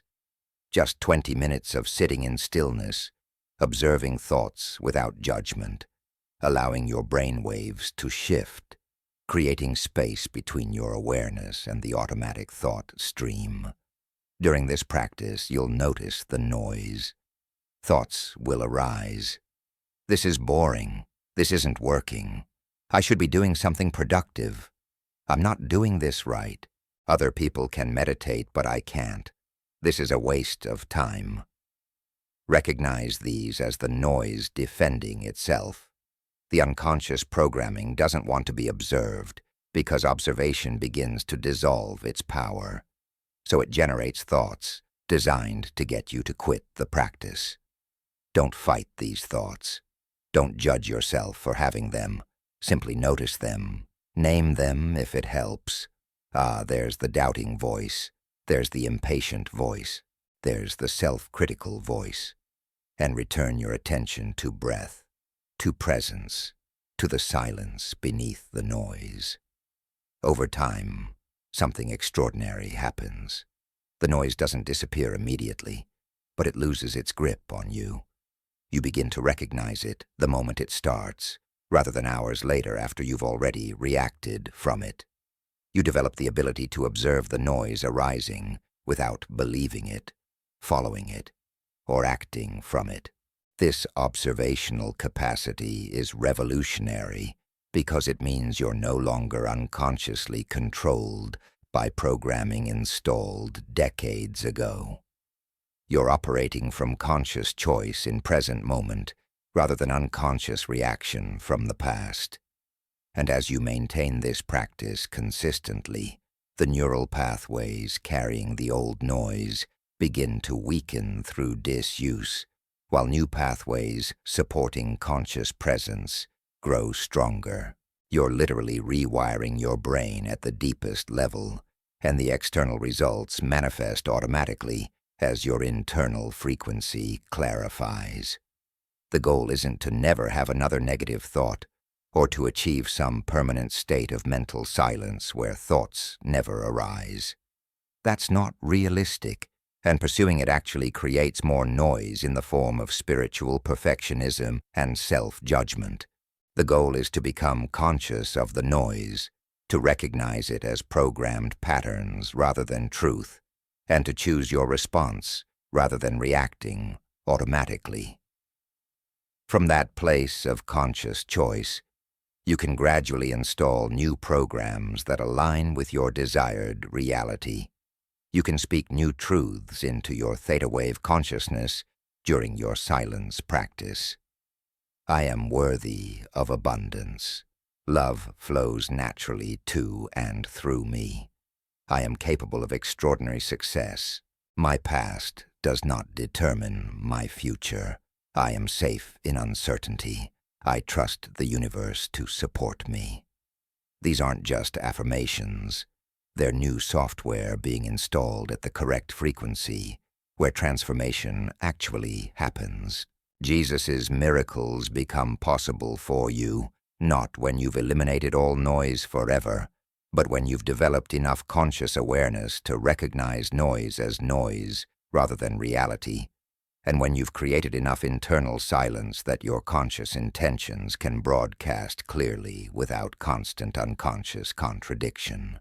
The quantum field isn't withholding your miracles. You're blocking them with invisible noise you didn't even know was there. But now you know. Now you understand the invisible war. Now you have the tool of silence to identify, observe, and gradually dissolve the noise that's been repelling your goals while you thought you were attracting them. The question is whether you'll apply this understanding, whether you'll commit to the daily practice that makes transformation inevitable, or whether you'll let this insight become just more information that changes nothing. Your miracles are waiting on the other side of the noise. The silence is the doorway, and the doorway is open right now. Chapter 4, Entering the Quantum Field. The state of being that Jesus mastered and you can access. Now everything you've learned up to this point has been preparation for this moment, for this understanding that will fundamentally shift how you approach manifestation, creation, and the living of your life. Jesus didn't perform miracles through effort. He didn't make things happen through willpower, determination, or even through prayer, as most people understand it. He allowed miracles to occur by entering a specific state of being, a particular quality of consciousness that synchronized him so completely with the quantum field of infinite possibilities that what seemed impossible to everyone else became inevitable for him. This wasn't his exclusive ability as divine Son of God, unavailable to ordinary humans. This was his mastery of universal laws that operate with perfect precision for anyone who learns to access them. And you're about to learn exactly how to access that same state right now. First, you need to understand what the quantum field actually is, because most manifestation teachings use the term without explaining the reality it describes. The quantum field is the invisible matrix of pure potential that underlies all physical reality. At the subatomic level, beneath atoms and electrons, beneath the solid appearance of matter, everything exists as waves of possibility, as probability patterns that haven't yet collapsed into specific form. Quantum physics has proven that these probability waves exist in a state of superposition, meaning they're literally everything and nothing simultaneously, until the moment of observation collapses them into a specific state. The act of observation, of consciousness, focusing on the field, determines which possibility becomes actual reality. This isn't philosophy or spirituality. This is measurable, reproducible physics that won the scientists who discovered it Nobel Prizes because it revolutionized our understanding of how reality actually works. Here's where it gets personally relevant. You are the observer. Your consciousness, operating through your brain, nervous system, and electromagnetic field, is constantly observing the quantum field and collapsing probabilities into your experienced reality. But here's the crucial part most people miss. The quality of your observation determines which probabilities collapse. When you observe the field from a state of fear, lack, and limitation, you collapse probabilities that match that frequency. When you observe from a state of coherence, abundance, and possibility, you collapse different probabilities. The field itself is neutral, containing infinite potential outcomes. Your state of being acts as the filter, the lens, the tuning mechanism that determines which of those infinite possibilities manifests in your physical experience. Jesus understood this at a level that gave him consistent, reproducible access to what everyone else called miraculous. Before healing the sick, he didn't hope it would work or try to force it to happen. He entered a state of being where healing was already complete in the quantum field of possibility, and he simply allowed that reality to collapse into physical manifestation. Before multiplying loaves and fishes, he didn't worry about whether there was enough. He entered a state where abundance was the fundamental reality and scarcity was just one possibility among infinite others that he simply didn't collapse through his observation. His state of being determined what became real, and his mastery of that state of being is what made him appear supernatural to observers who didn't understand the mechanics of what he was doing. Now let's break down the specific components of this state so you can begin cultivating it intentionally rather than accidentally. The first essential element is what I call present moment totality, the complete absorption of your consciousness into the now. Not thinking about now while your energy leaks into past regrets or future anxieties, but actually being now with your full presence. This is harder than it sounds because your brain is wired to constantly reference past and project future. Your survival mechanisms evolved to learn from history and anticipate threats, which means your default mode is to rarely be actually present. But the quantum field only exists in the present moment. The past is memory, a neural recording with no creative power. The future is imagination, a mental projection that hasn't manifested. Only now, this eternal present moment is the access point to the field where creation happens. Jesus demonstrated this present moment totality consistently. When people brought him their problems, their histories of suffering, their fears about the future, he didn't engage with those timelines. He brought them into the present moment through his absolute presence. "Do you want to be healed?" he asked the man who had been sick for 38 years. Not, "Tell me about your illness," or "How did this happen?" Just present moment, present choice, present possibility. His consciousness didn't waver into sympathy about the past or concern about the future. He remained anchored in now, and from that anchored presence, he accessed the quantum field where healing already existed as potential waiting to collapse into actuality.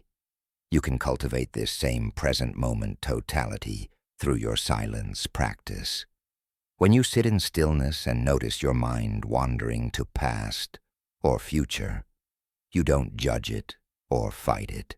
You simply recognize, I'm in past thinking, or I'm in future projection, and you gently return attention to the sensory reality of this present moment. The feeling of breath moving through your body, the subtle sounds in your environment, the sensation of your body sitting or standing, the space between thoughts. These anchors keep pulling your consciousness back to now, and each time you return to now, you're strengthening the neural pathways that support present moment awareness while weakening the pathways of past rumination and future anxiety. Over time, you develop the capacity to remain present, even in challenging circumstances, and this capacity is the foundation of everything else. The second essential element of the state Jesus mastered is what quantum physicists call coherence. In physics, coherence refers to waves that are synchronized, moving in harmony rather than canceling each other out through interference. In your consciousness, coherence means your thoughts, emotions, and electromagnetic field are all broadcasting the same signal rather than contradictory ones. Most people live in profound incoherence. Their conscious mind wants abundance, while their unconscious beliefs broadcast scarcity. Their words declare confidence, while their emotions vibrate with fear. Their intentions point toward success, while their body language and energy field communicate expectation of failure. This incoherence creates what physicists call destructive interference, where the conflicting signals essentially cancel each other out, resulting in minimal impact on the quantum field. Jesus operated from extraordinary coherence. His thoughts, words, emotions, and energy field were perfectly aligned, broadcasting a unified signal into the quantum field. When he said, "Your faith has made you well," he wasn't talking about belief as intellectual concept. He was recognizing coherence in the person before him, that rare alignment where every level of their being expected healing rather than contradicting it with doubt, fear, or unworthiness. And when he encountered incoherence, when he met people whose conscious desire for miracles conflicted with unconscious disbelief, he often couldn't perform the miracles because the incoherence blocked the manifestation. The gospel accounts record that in his hometown, he could do few mighty works because of their unbelief. This wasn't punishment for lack of faith. It was the simple mechanics of coherence. Their collective incoherence created such strong interference that even his powerful coherence couldn't override it. You develop coherence through the integration of your entire being around a single frequency. This is why silence practice is essential. It's where you can observe the incoherence, the contradictions between what you consciously want and what you unconsciously believe, feel, and broadcast. In silence, you might set an intention for financial abundance, and then immediately notice feelings of unworthiness, thoughts of impossibility, or body sensations of anxiety. This noticing is crucial because you can't align what you can't see. Once you observe the incoherence, you can begin the work of alignment, not by forcing different feelings or suppressing contradictory thoughts, but by going deeper, finding the root beliefs, creating the incoherence, and installing new programs at the theta level as you learned in previous chapters. The third element of this quantum field state is something that sounds paradoxical but is absolutely essential. Detachment from outcomes combined with complete certainty of manifestation. Most people approach manifestation from either desperate attachment, where they need the result to happen in order to feel okay, or from doubt-filled hoping, where they're not really sure it will work. Both of these states create interference that blocks manifestation. Jesus demonstrated the perfect balance: total certainty that what he spoke would manifest, combined with zero attachment to it happening for his ego's sake. When he calmed the storm, when he walked on water, when he raised the dead, there's no desperation in his approach, no need to prove anything, no fear of failure. There's just calm certainty, as if he's simply acknowledging what already is rather than trying to make something happen. This detachment with certainty seems contradictory only to the ego mind. How can you be certain something will happen while simultaneously being detached from whether it happens? The answer lies in understanding where true certainty comes from. Ego-based certainty is really just controlled hoping, a tense insistence that tries to force outcomes through mental willpower. Quantum field certainty is knowing, a relaxed recognition that the desired outcome already exists in potential and will manifest when you maintain the right frequency. You're not making it happen. You're allowing it to happen. You're not forcing the universe to deliver. You're aligning with the frequency where delivery is inevitable. This knowing doesn't require anything external to prove itself, because it's rooted in the direct experience of the quantum field during your silence practice. Let me give you a practical example of how to cultivate this state. Imagine you desire financial abundance. The typical approach is to think about abundance constantly, to visualize it, to affirm it, while simultaneously feeling the lack of it in your present circumstances. This creates massive incoherence. You're trying to tune into the frequency of abundance, while your current experience keeps pulling you back to the frequency of lack. The noise of contradiction makes coherent communication with the quantum field impossible. But here's the advanced approach. In your silence practice, you enter present moment totality. You're not in the past of previous financial struggles or the future of imagined abundance. You're completely here, now. From this present stillness, you begin to feel the emotional frequency of abundance. Not thinking about having money, but actually feeling the emotions of security, freedom, generosity, and peace that you associate with financial abundance. This is crucial. Emotions are the language the quantum field responds to most powerfully. Thoughts generate weak electromagnetic signals. Emotions generate strong ones.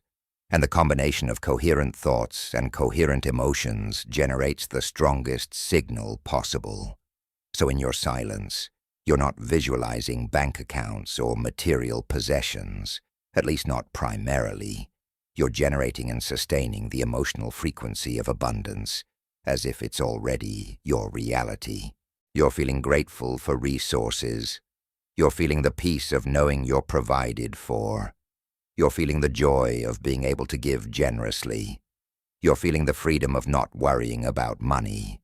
And you're feeling all of this in present moment totality, not as something you'll feel in the future when money arrives, but as what you're experiencing right now in your silent connection with the quantum field, where abundance already exists. As you sustain this emotional frequency in silence, something profound happens. Your electromagnetic field begins to reorganize itself around this new frequency. Your heart rhythm shifts into coherence, which sends coherence-producing signals to your brain. Your brain waves synchronize in patterns that support this elevated emotion, and most importantly, You begin to broadcast a clear, powerful signal into the quantum field. Abundance. The field receives this signal and responds by reorganizing circumstances, opportunities, insights, and connections that match this frequency. You're not attracting money to you. You're becoming someone who exists at the frequency where money flows naturally. There's a subtle but crucial difference. This brings us to another essential aspect of the state Jesus mastered. He didn't identify with his circumstances. His state of being wasn't determined by external conditions. It was determined by his internal connection to the quantum field. When he was surrounded by thousands of hungry people with only a few loaves and fishes, he didn't let that circumstance determine his state. He didn't collapse into the frequency of scarcity that the circumstance suggested. Instead, he maintained the frequency of abundance, gave thanks for what was present, and from that state of abundant being, the multiplication occurred. This is the reverse of how most people operate. Most people let circumstances determine their state of being, which then reinforces those circumstances in a self-perpetuating cycle. Jesus let his state of being determine which possibilities would collapse into circumstances, which made him a creator rather than a victim of conditions. You can practice this non-identification with circumstances in small ways that build the capacity for larger applications. When you're stuck in traffic, instead of letting the circumstance create frustration, you maintain internal peace and use the time for silence practice. When someone is rude to you, instead of letting their behavior determine your emotional state, you maintain coherence and respond from centered presence. When you check your bank account and see less than you want, instead of letting the number create anxiety, you return to the emotional frequency of abundance you cultivated in your silence practice. Each of these small choices strengthens your capacity to determine your state, independent of circumstances, and this capacity is what gives you power over the quantum field, rather than leaving you at the mercy of whatever circumstances currently exist. Now let's address what might be the most important element of all, the recognition of your unity with the quantum field, rather than separation from it. Most manifestation teaching implies a separation. You're here, the thing you want is there, and you're trying to attract it across that gap. But quantum physics reveals there is no gap. The observer and the observed are not separate. They're entangled at the deepest level. You're not separate from the quantum field, trying to influence it from outside. You are an expression of the quantum field, a localized point of consciousness through which the field experiences itself. When you manifest, you're not pulling something from outside yourself to inside yourself. You're allowing something that already exists in the unified field to express through your particular point of consciousness. Jesus understood and embodied this unity completely. His statements, "I and the Father are one, and the Father is in me and I am in the Father," weren't claims of unique divinity. They were descriptions of the unity between individual consciousness and universal consciousness that's true for everyone, but recognized by few. He wasn't separate from the creative power of the universe, trying to petition it for favors. He was a perfect expression of that creative power, consciously aware of his unity with it, and therefore able to demonstrate its capabilities without the limitation that comes from believing in separation. His miracles flowed from unity consciousness, and unity consciousness is available to anyone who stops believing the illusion of separation. You access this unity consciousness through what mystics call the dissolution of the small self. In your silence practice, as you go deeper, there comes a point where the boundaries between you and not you begin to soften. The sense of being a separate individual struggling against an external world, starts to fade, and you experience yourself as consciousness itself, temporarily localized in a body, but fundamentally unified with all consciousness. This isn't a belief you adopt. It's a direct experience you have when thought quiets enough for underlying reality to reveal itself. And this experience, even brief moments of it, transforms everything. You can't genuinely believe in limitation once you've experienced yourself as the unlimited field. You can't genuinely feel separate once you've experienced profound unity. You can't genuinely doubt your creative power once you've touched the source of all creation within your own consciousness. This is what Jesus meant when he taught that the kingdom of heaven is within you, not after you die, not as a reward for good behavior, but right now, accessible through the depth of your own being. The quantum field, the kingdom, the unified consciousness, whatever term you use, it's not somewhere else. It's the fundamental reality underlying your experience in every moment. And silence is how you access it directly, rather than knowing about it intellectually. Every time you enter silence and touch that depth, you're proving to yourself experientially that you're not a limited human hoping for miracles from an external source. Your unlimited consciousness temporarily focused through a human perspective, and miracles are your natural expression when you remember and embody this truth. Let me give you a specific practice for entering the quantum field state consciously. Set aside 30 minutes when you won't be interrupted. Sit comfortably with your spine reasonably straight to support alertness. Close your eyes and begin by bringing all your attention to your breath, not controlling it, but simply observing it. Let this observation anchor you in present moment totality. As you settle into the rhythm of breath, begin to scan your body for any tension or holding, and with each exhale, consciously release it. You're moving from beta consciousness into alpha, from the busy-doing mind into receptive being awareness. After several minutes of this, when you feel a sense of settling and calm, begin to shift attention from your body to the space your body occupies. Notice that your body exists in space, and that space exists all around you, extending infinitely in all directions. Instead of feeling yourself as a solid body, separate from this space, begin to feel yourself as consciousness, permeating both your body and the space around it. You're not in the space. You're the space temporarily taking form as a body. This shift in perception begins to dissolve the sense of separation between inside and outside, between self and other. As you rest in this expanded awareness, bring to mind something you desire to manifest. Don't visualize it as something separate from you that you're trying to attract. Instead, feel the emotional quality of already being it, already having it, already living it. If it's abundance, feel abundant right now. If it's love, feel loved right now. If it's health, feel healthy right now. Generate the emotion as a present reality, not a future possibility. Sustain this emotional frequency while maintaining the expanded awareness of yourself as consciousness in and as space. You're not trying to make anything happen.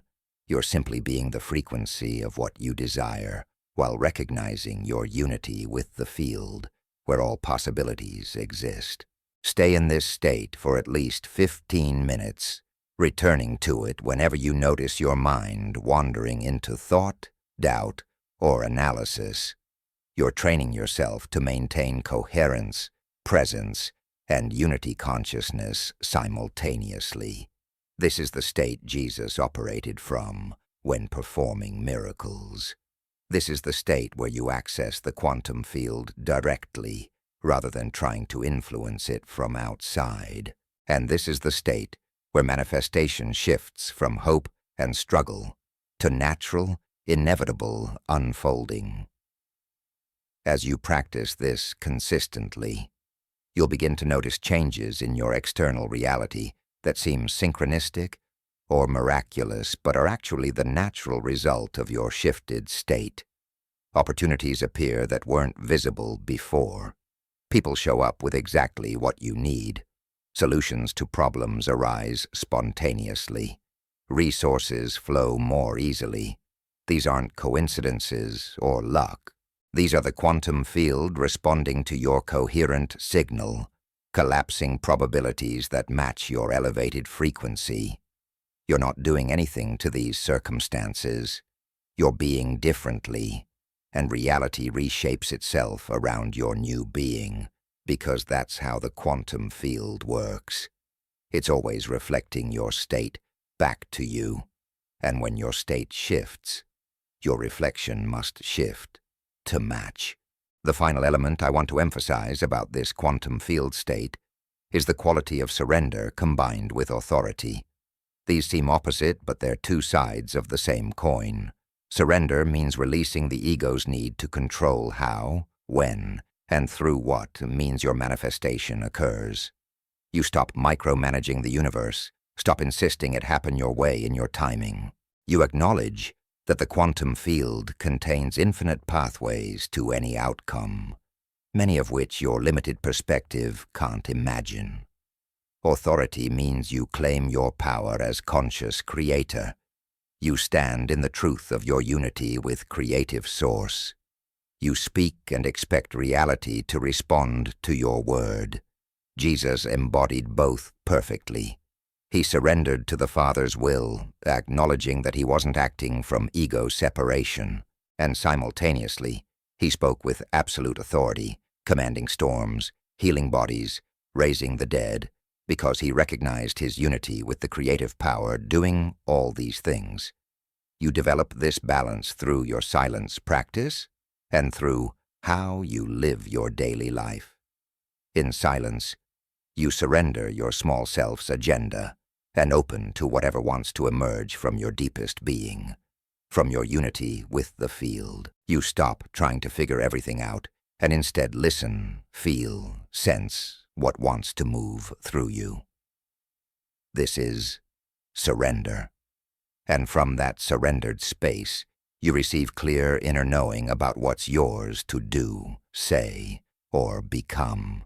When you receive that knowing, you act on it with complete authority, without second-guessing or seeking external validation, because you recognize it's coming from the unified field, expressing through your particular consciousness.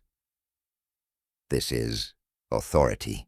The combination makes you simultaneously humble and powerful, empty and full, surrendered and decisive, which is the exact paradoxical state that gives you maximum access to quantum field creativity. Everything you've learned in this chapter comes down to a simple truth that's easy to understand intellectually, but requires consistent practice to embody. You don't manifest things into your life from outside yourself. You manifest from being, from the state of consciousness you maintain, from the frequency you broadcast, through your coherent alignment with the quantum field of infinite possibilities. Jesus didn't pull miracles out of heaven down to earth.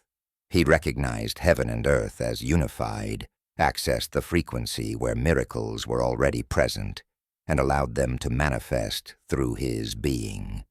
You have the same access, the same unity, the same creative power. The only difference is whether you've cultivated the silence that lets you recognize and embody this truth, or whether you're still lost in the noise of separation, limitation, and struggle. The quantum field is not waiting for you to become worthy of accessing it. It's not judging your past or testing your commitment. It's simply responding to your frequency in every single moment with perfect precision.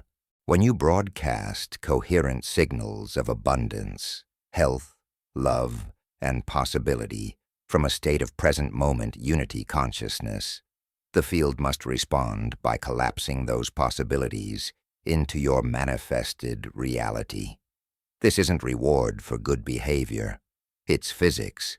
It's how consciousness and quantum reality interact at the most fundamental level. Jesus demonstrated these principles 2,000 years before quantum physics could explain them. But the principles haven't changed. The field hasn't changed. Only our understanding has deepened, and now you understand. Now you know the state to cultivate, the frequency to maintain, the unity to embody. Now you can enter the quantum field consciously, rather than accidentally, and from that entry point, your miracles become not supernatural interventions, but natural expressions of your true nature as creative consciousness itself. Chapter 5. Living as the Silence. Integrating the power of quietude into every area of your life. You've learned the code. You understand the neuroscience. You've identified the noise. You know how to access the quantum field. But all of this knowledge becomes just more intellectual information cluttering your mind unless you transform it into lived experience, into the actual fabric of how you move through your days. This final chapter is about integration, about taking the power of silence from isolated practice sessions into every relationship, every decision, every challenge, and every opportunity you encounter. This is where transformation stops being something you do in meditation and becomes who you are in the world. This is where you stop practicing silence and start living as silence, embodying it so completely that miracles become your natural expression rather than exceptional occurrences you occasionally access during peak states. Jesus didn't perform miracles only during his prayer retreats on the mountain.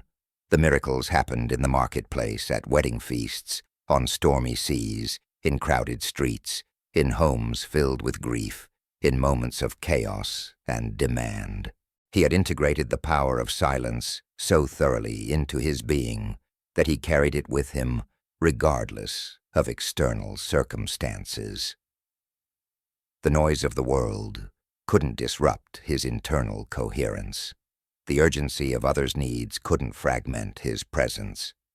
The chaos of crisis couldn't disconnect him from the quantum field.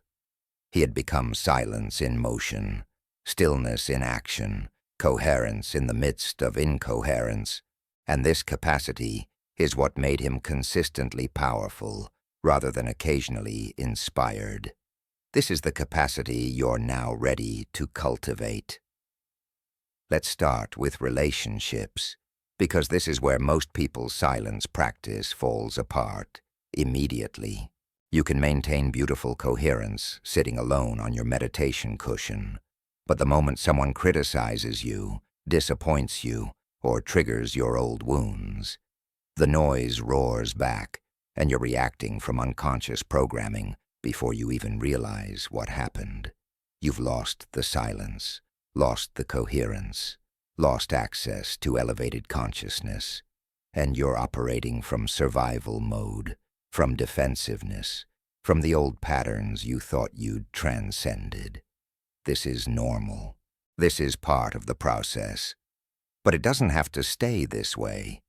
You can learn to maintain internal silence even in the heat of relational challenge. And when you do, your relationships transform in ways that seem miraculous, but are simply the natural result of coherent consciousness meeting incoherent circumstances.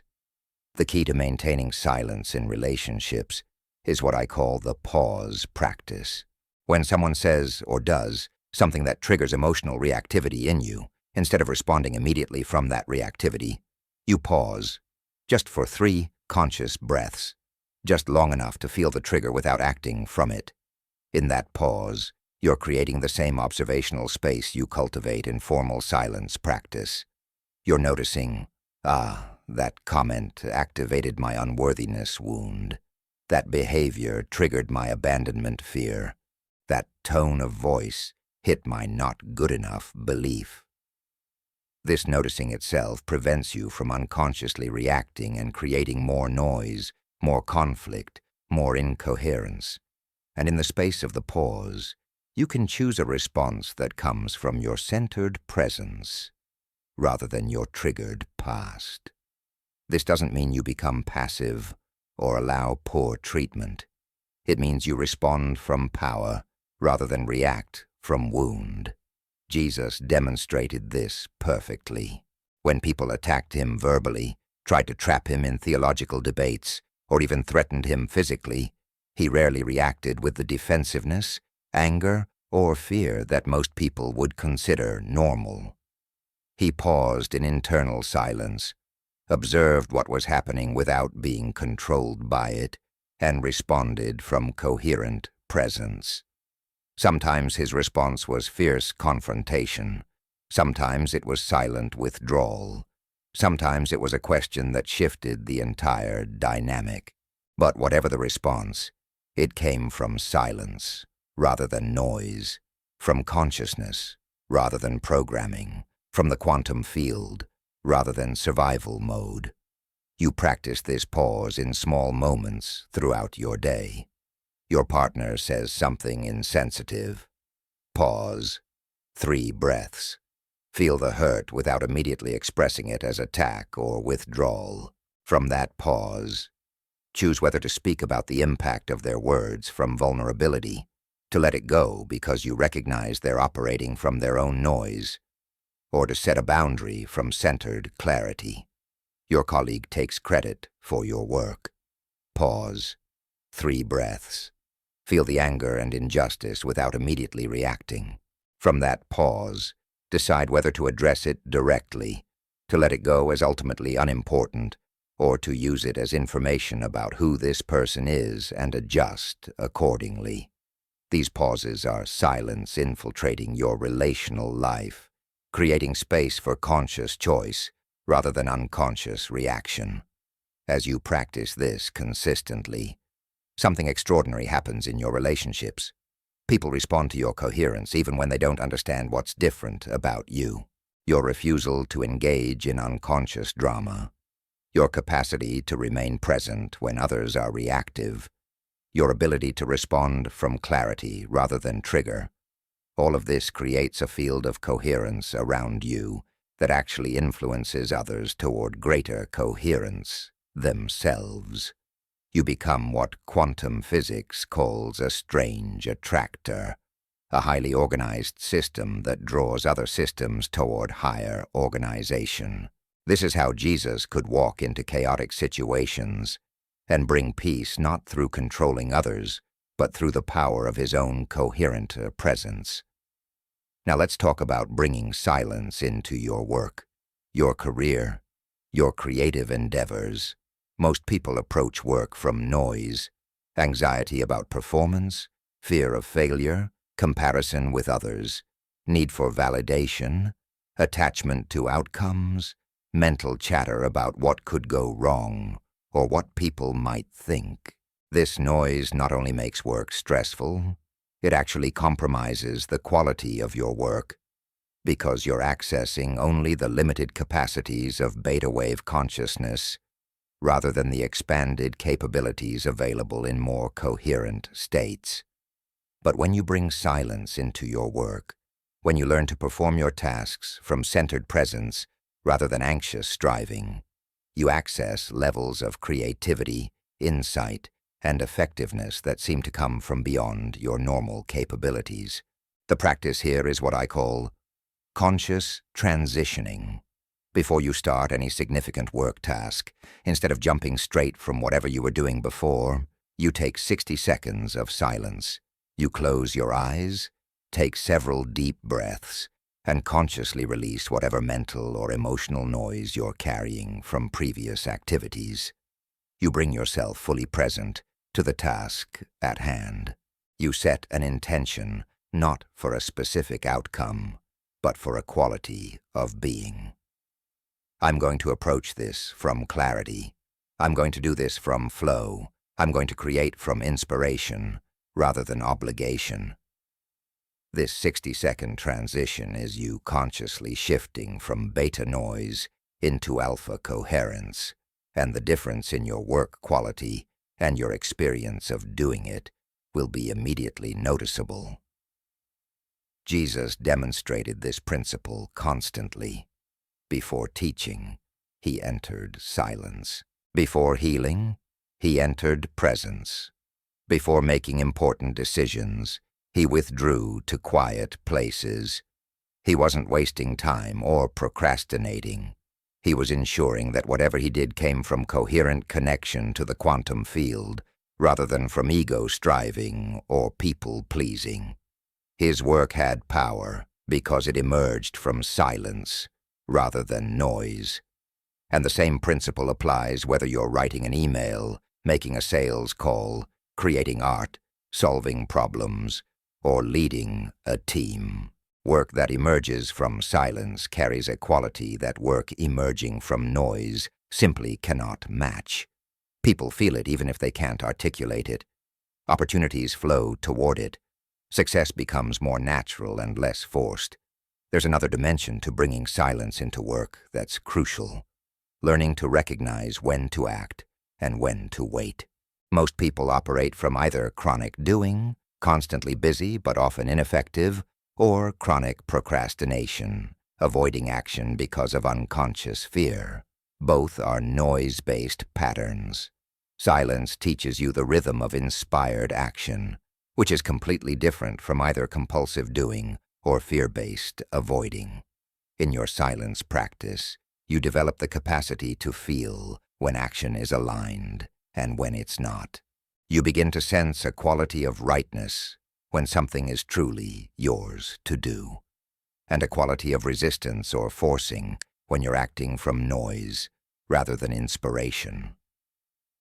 Jesus never seemed rushed or behind, yet he accomplished extraordinary things in just 3 years of ministry.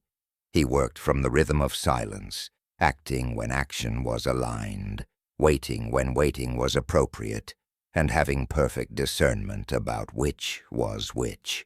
You develop this same discernment by checking in with silence before major decisions or actions.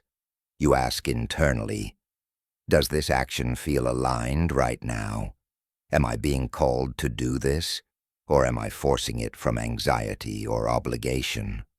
And then you wait in silence for the response, which comes not as words, but as a felt sense, an inner knowing, a quality of resonance or dissonance in your body and being. This inner knowing is infinitely more reliable than mental analysis because it's coming from your connection to the quantum field rather than from ego calculation. Let's address money and prosperity consciousness, because this is where many people's silence practice confronts their deepest noise. You can maintain coherence when discussing spiritual topics, but the moment you think about money, old programs activate. Scarcity consciousness, unworthiness beliefs, fear of not having enough, guilt about wanting more, confusion about the relationship between spirituality and prosperity. All of this noise creates incoherence in your financial life, and that incoherence manifests as struggle, inconsistency, and chronic money stress, regardless of how much you actually earn. But silence, integrated into your relationship with money, transforms everything, because it allows you to identify and reprogram the deep unconscious beliefs that create your financial reality. The practice here is bringing conscious silence to every money interaction. Before checking your bank balance, pause in silence and consciously choose the frequency you want to broadcast. Abundance, gratitude, trust, rather than fear, lack, anxiety. Before making a purchase, pause and check.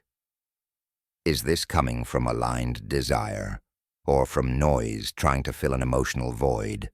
Am I buying from abundance consciousness or scarcity fear? Before negotiating salary, setting prices, or discussing money. Pause and connect with your inherent worthiness, your trust in universal provision, your knowing that the quantum field contains infinite resources. These micro-practices gradually reprogram your entire relationship with money from noise-based scarcity to silence-based abundance. Jesus taught extensively about money, and his teachings were all about bringing silence to financial consciousness. "Consider the lilies," he said, pointing to flowers that don't strive or worry, yet are provided for abundantly. He wasn't advocating irresponsibility. He was teaching the principle of trusting the quantum field's provision when you maintain the frequency of abundance, rather than broadcasting lack through chronic worry. His teaching about not serving both God and money wasn't about money being bad. It was about not letting money noise disconnect you from silence and coherent consciousness. Money itself is neutral. Your relationship with it, your consciousness around it, determines whether it flows to you easily or requires constant struggle. Health is another critical area for silence integration. Your body is not separate from your consciousness. It's literally the physical manifestation of your habitual thoughts, emotions, and energetic states. When you live in chronic stress, fear, and mental noise, your body responds with inflammation, tension, compromised immune function, and eventually disease. But when you bring silence into your relationship with your body, when you learn to maintain coherence in your nervous system, you activate your body's extraordinary self-healing capabilities. This isn't mystical, it's biology. Your body is designed to heal itself when given the right internal conditions, and silence creates those conditions. The practice is somatic silence, bringing present moment awareness into your body multiple times throughout the day. Instead of living entirely in your head, disconnected from physical sensation, you pause and scan your body with caring attention. Where are you holding tension? What sensations are present? What is your body trying to communicate? And then you breathe consciously into those areas, releasing tension with each exhale, sending appreciation to your body for all it does to sustain you. This practice shifts your nervous system from sympathetic dominance, the stressed fight-or-flight state, where healing is impossible, to parasympathetic activation, the relaxed state, where your body naturally repairs, regenerates, and restores itself. Jesus' healing miracles weren't violations of natural law. They were demonstrations of what becomes possible when coherent consciousness interacts with the body's innate healing intelligence. He brought such profound silence and presence to people that their nervous systems shifted out of the stress states maintaining their illness and into the healing states where recovery was natural. You can do this for yourself. You don't need to wait for an external healer. Every moment of conscious silence, every practice of somatic awareness, every choice to respond to stress with coherence rather than reactivity, you're creating the internal conditions for your body to express its natural state of health and vitality. Now we need to address something crucial that many spiritual teachings ignore: silence in the face of injustice, challenge, and actual problems. Some people misunderstand silence as passive acceptance of everything, as spiritual bypassing that avoids dealing with real issues. But that's not the silence Jesus demonstrated, or the silence you're learning to embody. True silence gives you clearer perception of what actually needs to be addressed versus what's just noise. It gives you the centered power to take effective action rather than reactive action. It allows you to confront injustice from coherence rather than from the same unconscious patterns that created the injustice in the first place. When Jesus overturned the tables of money changers in the temple, he wasn't acting from unconscious anger or reactive noise. He was taking fierce, aligned action from deep silence and clarity about what needed to happen. When he spoke truth to corrupt religious authorities, challenging their hypocrisy and harmful teachings, he wasn't being unspiritual or unsilent. He was demonstrating that true silence includes the capacity for powerful, clear confrontation when confrontation serves the highest good. The difference between noise-based reaction and silence-based action is that reaction perpetuates the problem by matching its frequency, while aligned action transforms the situation by introducing a higher frequency that disrupts incoherent patterns. You practice this by learning to distinguish between emotional reactivity and aligned response. Emotional reactivity feels hot, urgent, contracted, and personally triggered. It wants to act immediately to discharge uncomfortable energy. Aligned response feels clear, grounded, and certain, even when it includes fierce energy. It comes from seeing what's needed rather than from defending wounded ego. Before taking action in challenging situations, you pause in silence, feel what's present without immediately acting on it, and then ask, what action would serve the highest good here? What response comes from my coherent presence rather than my triggered past? And then you act from that clarity, which might be fierce or gentle, confrontational or quietly firm, but will always be effective because it's coming from silence rather than noise.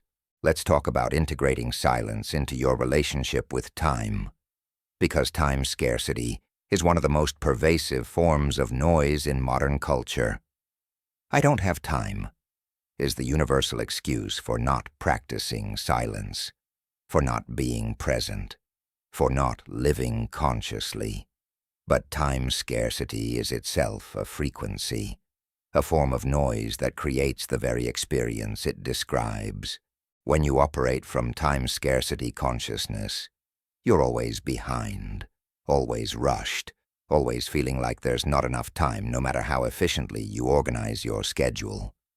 But when you bring silence to your relationship with time, when you learn to be present in each moment, rather than racing through moments to get to some imagined future, time itself seems to expand. This isn't mystical, it's experiential. When you're fully present in an activity, when you bring your complete attention to what you're doing, rather than mentally multitasking, time slows down subjectively. 5 minutes of present moment awareness feels fuller and more satisfying than an hour of scattered, distracted activity. Jesus seemed to have endless time for people, despite the constant demands on him. He was never rushing, never too busy, never sacrificing presence for efficiency. He lived from what mystics call eternal now, the timeless present moment that contains infinite space. You access this same experience through silence practice. Instead of rushing through your morning routine while mentally rehearsing the day ahead, you bring full presence to each action, tasting your coffee, feeling the water in your shower, moving with awareness as you dress. These moments of presence don't take more time. They give you the experience of having more time. Integration of silence into parenting and family life deserves specific attention, because this is where your deepest triggers and oldest wounds often get activated. Children and family members know exactly which buttons to push because they exist in such intimate relationship with you. They're mirrors reflecting back your unconscious patterns, and that reflection can feel intensely uncomfortable. But this discomfort is actually the opportunity for profound transformation if you meet it with silence rather than reactive noise. Every time your child triggers frustration, every time your parent activates old wounds, every time family dynamics bring up ancient patterns. You have a choice: react from noise or respond from silence. The practice is modeling coherence. Children don't learn from what you tell them. They learn from what you embody. When you maintain presence and coherence in the face of their dysregulation, you're teaching them at the deepest level that it's possible to remain centered in chaos. When you pause instead of reacting, when you respond with clarity instead of unconscious patterns, when you repair genuinely after you do react from noise, you're showing them the path to conscious living. This modeling is infinitely more powerful than any lecture about behavior or morality. Jesus taught primarily through embodied demonstration, through being what he was teaching rather than just talking about it. Your family needs your coherent presence far more than they need your perfect performance. There's a dimension of silence integration that might be the most challenging, but also the most transformative. Bringing silence to your relationship with your own resistance, your shadow, your parts that you've rejected or judged as unacceptable. Most spiritual practice involves trying to transcend the ego, overcome negative traits, eliminate bad habits, essentially going to war with aspects of yourself. But this approach creates internal noise, a civil war between the parts you approve of and the parts you're trying to eliminate. True silence brings compassionate awareness to all of it, not trying to fix or change, but simply observing with the same non-judgmental presence you bring to breath or body sensations during formal practice. When you notice yourself procrastinating, instead of immediately judging it as bad and forcing yourself to work, you pause and bring curious silence to the procrastination. What's it protecting you from? What fear is underneath it? What need is it trying to meet in an indirect way? This compassionate inquiry doesn't mean you continue procrastinating forever. It means you understand the root cause, address it consciously, and then aligned action becomes natural rather than forced. Jesus' teaching about loving your enemies starts with loving the enemy within, the parts of yourself you've been fighting. When those parts are met with silence and compassion, rather than judgment and rejection, they transform naturally because they were only problematic patterns, because they were operating in the dark, outside conscious awareness. As you integrate silence more deeply into every area of your life, you'll begin to notice that you're not doing silence anymore. You're being it. There's a difference. Doing silence is a practice you perform at specific times. Being silence is a state you maintain regardless of circumstances. You become what Buddhists call the witness, the aware presence that observes all experience without being identified with any particular experience. Thoughts arise and pass. Emotions flow through. Circumstances change. But underneath all of it, there's a silent, aware presence that remains constant, coherent, connected to the quantum field. This is your true nature, and every practice you've learned in this book has been preparation for recognizing and stabilizing in this nature. Jesus lived from this witnessing awareness completely. He could say, "I am" statements with absolute authority because he wasn't identified with temporary thoughts, emotions, or circumstances. He knew himself as the eternal presence temporarily expressing through a human form, and from that knowing, he could demonstrate capacities that seem impossible to people identified with their thoughts and bodies. You have access to this same witnessing awareness. It's not something you achieve or earn. It's what you are when the noise of identification quiets enough for your true nature to be obvious. Every moment of silence practice is you, coming home to this awareness, remembering what you've always been beneath the layers of conditioning and noise. The ultimate integration of silence is living as a beneficial presence in the world. Not trying to be beneficial, not working hard to help or heal or save, but simply being so coherent, so present, so connected to the quantum field that your very presence creates coherence in others and in situations. You become what physicists call a coherence generator, radiating a field that influences everything in your environment toward higher organization. This is what Jesus did everywhere he went. His coherent presence brought healing, clarity, transformation, not through effort, but through the natural influence of a highly organized system on less organized systems around it. You develop this by committing fully to the path of silence integration. Not perfectly. You'll still get triggered, still react from noise sometimes, still forget your practices and operate unconsciously. But you keep returning. Every time you notice you've lost presence, you simply return to it without judgment. Every time you catch yourself reacting from noise, you pause, breathe, and choose coherence. Every time you forget to be grateful, to trust, to maintain your elevated frequency, you remember again and re-establish it. This returning is the practice. This commitment to coming back to silence again and again, regardless of how many times you forget it. This is what builds the neural pathways, the habit patterns, the state of being that eventually becomes stable and consistent. And as you live this way, as silence becomes your default rather than your exception, you'll find that your goals do come to you, rather than requiring chase.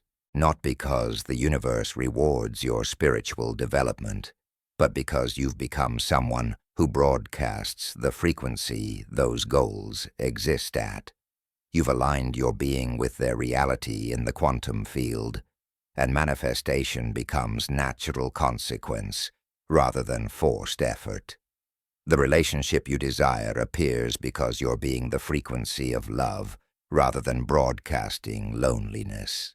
The financial abundance flows because you're embodying prosperity consciousness rather than operating from lack. The creative breakthrough happens because you're accessing theta and gamma states rather than staying stuck in anxious beta. The health improvements manifest because your nervous system lives in parasympathetic coherence rather than sympathetic stress. Your miracles emerge not because you've become special or earned divine favor, but because you've learned to live from the same state Jesus demonstrated. You've mastered silence enough to maintain internal coherence, regardless of external chaos. You've identified and silenced the noise that was blocking your natural creative power. You've learned to access the quantum field consciously and communicate with it through the language of elevated emotion and coherent thought. You've integrated these practices so thoroughly that they're no longer what you do, but who you are. This is the promise of everything you've learned. This is the invitation that's been present from the very first chapter. Not to add more techniques to your collection, but to transform fundamentally who you're being in the world. Jesus said the kingdom of heaven is within you. He said you would do the works he did, and even greater works. He said if you have faith like a mustard seed, you can move mountains. These weren't exaggerations or impossible standards.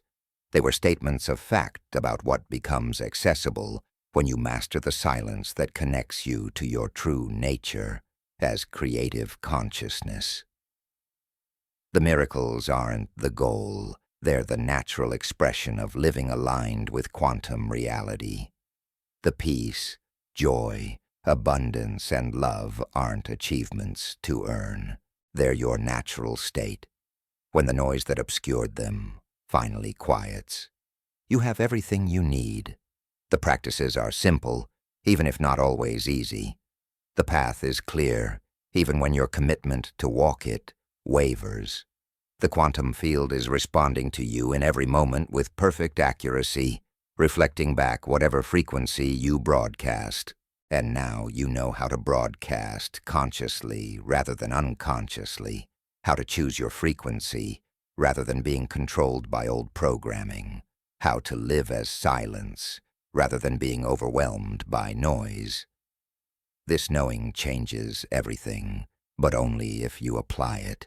Only if you commit to the daily practice that transforms knowing into being. Only if you choose, again and again, silence over noise, presence over distraction, coherence over chaos, until that choice becomes so natural, it's no longer a choice, but simply who you are. The silence is waiting for you. It's always been waiting, always will be waiting, because it's the fundamental nature of consciousness itself. Jesus demonstrated what becomes possible when you live from that silence. Now it's your turn, not to become Jesus, but to become yourself fully, to express your unique gifts from the same coherent consciousness he embodied. The world doesn't need another Jesus. It needs you, fully awake, completely present, living from silence so profound that your very existence becomes the miracle that calls other miracles into being. This is your invitation. This is your possibility. This is your moment. And the silence, eternal and patient and infinitely powerful, is here now, welcoming you home.